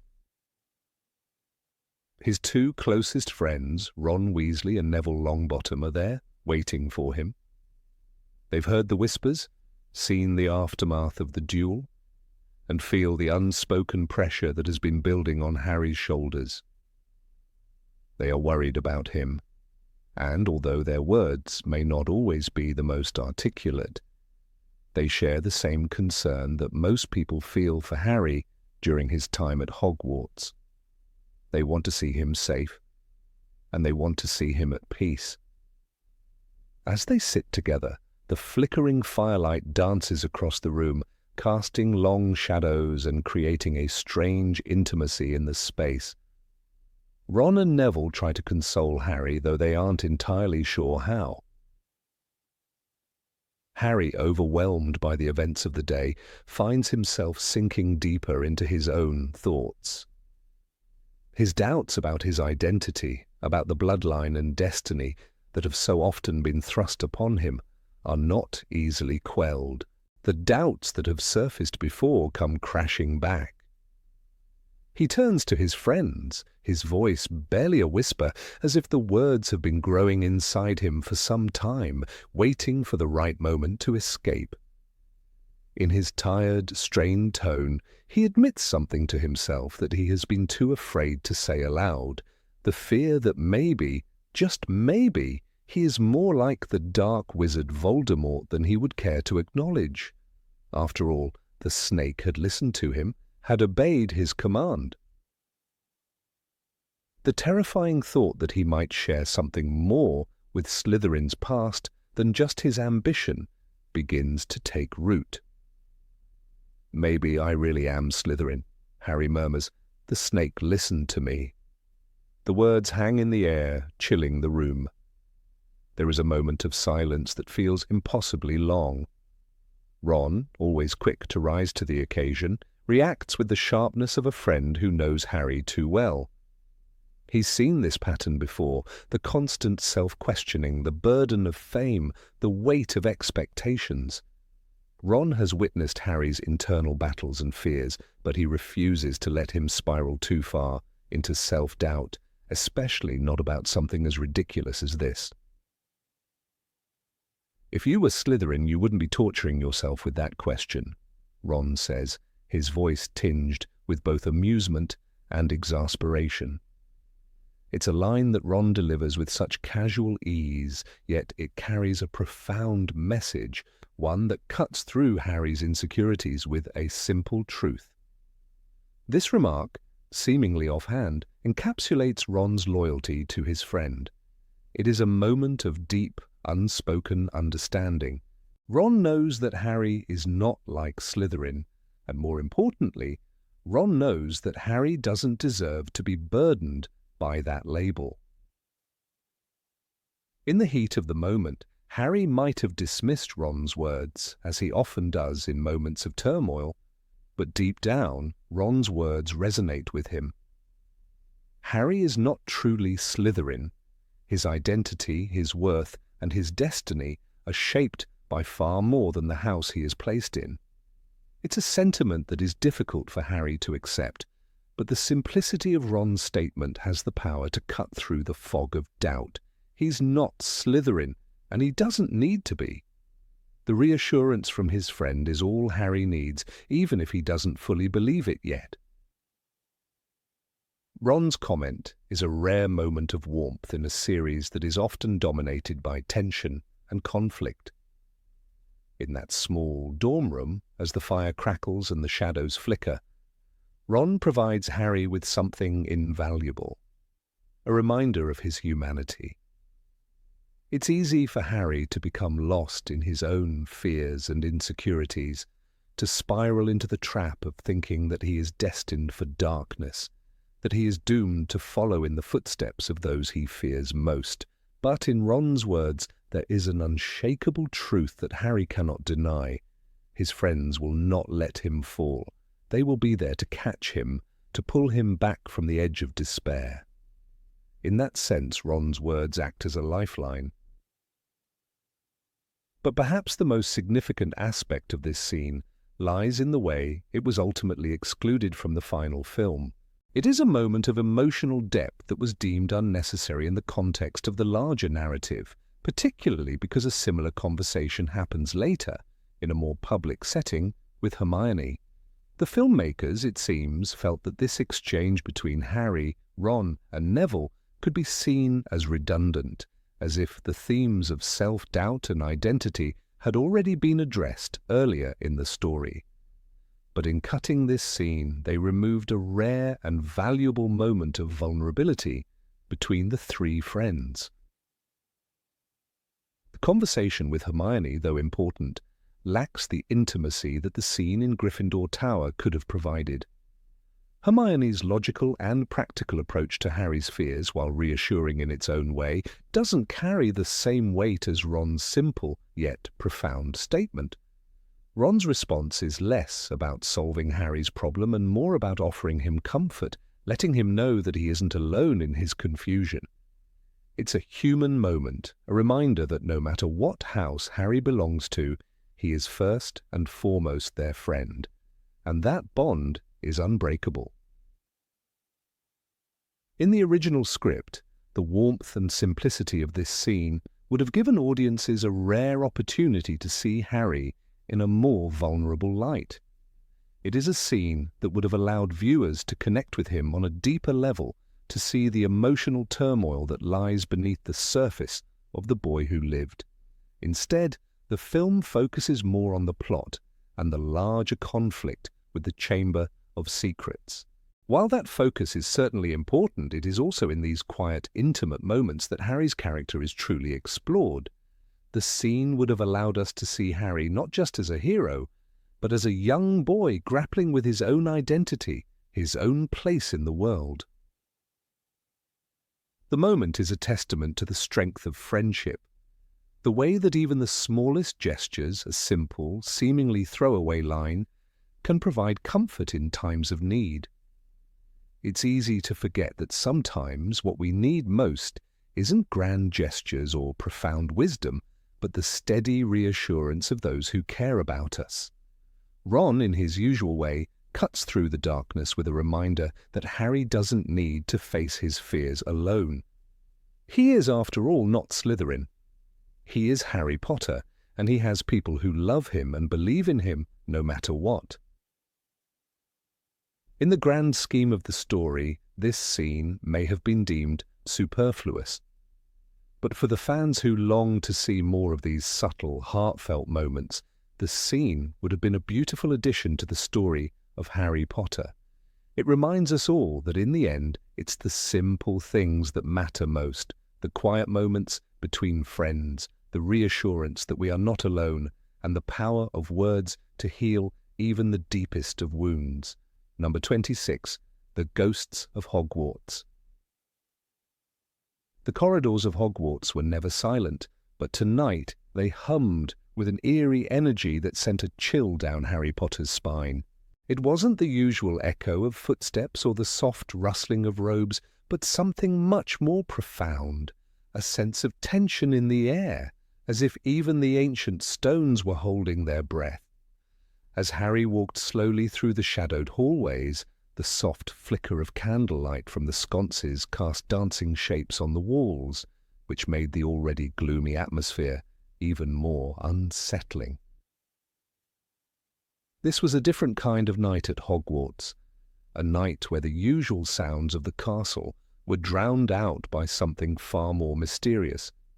The ghosts had gathered, each floating through the corridors with purpose, their ethereal forms faintly illuminated in the darkness. Harry had come across the scene purely by accident. He had been walking alone, his thoughts tangled with the mystery of the attacks that had shaken the school. The sudden appearance of the ghosts, each hovering in their peculiar distinct ways, was enough to stop him in his tracks. There were several figures floating just ahead. A deep voice, one he immediately recognized as that of Sir Nicholas de Mimsy-Porpington, broke the silence, rising above the soft murmurs of the others. His pale face, forever frozen in that expression of half-smile, appeared as he glided through the air, his head slightly tilted in thought. Sir Nicholas was always one to take the moral high ground, but tonight there was something more in his demeanour, an intensity that even his usual optimism couldn't mask. "Whoever is behind this," Sir Nicholas said, his voice carrying a certain gravity, "is clearly someone alive, someone with ill intent." His words hung in the air, soft and deliberate, like a gentle warning. It was a thought that echoed Harry's own. Could these attacks be the work of a living person, someone among them at Hogwarts, using the terror as a cover for something darker? But the response came quickly and with a chilling sharpness that caught Harry off guard. The voice of the Bloody Baron cut through the quiet, dark and venomous. "Don't be so quick to judge, Nick," the Baron hissed, his form shifting in the air like a cloud of mist, the chains that forever bound him dragging softly behind. "You speak of darkness as if you understand it. You fear it, and perhaps that fear blinds you to the truth." His words were low, almost a growl, and Harry felt the temperature drop in the hallway. It was the cold of a battle not fought by wands or spells, but by something far older and more primal, an ancient fear. Sir Nicholas's response was immediate, though measured, a reflection of his usual politeness, but underscored by a hint of irritation. "I do not fear the darkness, Baron. I simply understand that there are many kinds of darkness, and not all are born of the living." The two ghosts hovered there, suspended in a tense silence for a moment. It wasn't just their voices that contrasted so sharply, it was their very essence. Sir Nicholas, always calm and refined despite his headless state, held his beliefs with dignity. The Bloody Baron, by contrast, was a being of sorrow. and wrath, his entire existence wrapped in the heavy weight of an unforgivable act. The words that passed between them were sharp, cutting through the quiet like a knife. "You cannot understand," the Baron spat. "You are merely a shadow of what you once were." "Your own death haunts you, Nick, and so you cling to this foolish notion that there is light in this world, but darkness is inevitable. It claims us all, in time." Sir Nicholas's face tightened, his smile faltering, though he refused to break. "Perhaps, but some of us still seek to make sense of our deaths. Perhaps we see more clearly in the shadows than you care to admit." His tone softened, as if offering the Baron a pitying glance from across the centuries. Harry stood in the shadows, his heart pounding as he witnessed the exchange. It was a moment of rare vulnerability from both ghosts, a glimpse into something deeper than their usual roles in the school's haunting presence. In that fleeting moment, Harry realized that even the dead were not immune to fear, that even the spirits of Hogwarts carried the scars of their pasts. Sir Nicholas, who was so often the embodiment of politeness and humour, now appeared more fragile than ever, as if his own spirit was weighed down by the burden of his afterlife. The Bloody Baron, meanwhile, was the very essence of suffering, a tortured soul who could not escape the torment of his own actions. Harry's eyes darted from one to the other as their words spiraled into a quieter confrontation. There was something unsettling about seeing the ghosts, those who were supposed to embody the permanence of death, so caught up in their own conflicts, unable to find peace.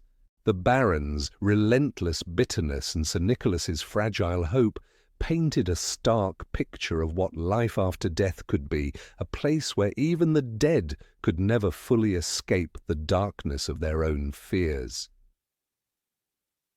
The scene was one of palpable unease, as though the walls of Hogwarts themselves had taken on the weight of these ghosts' words.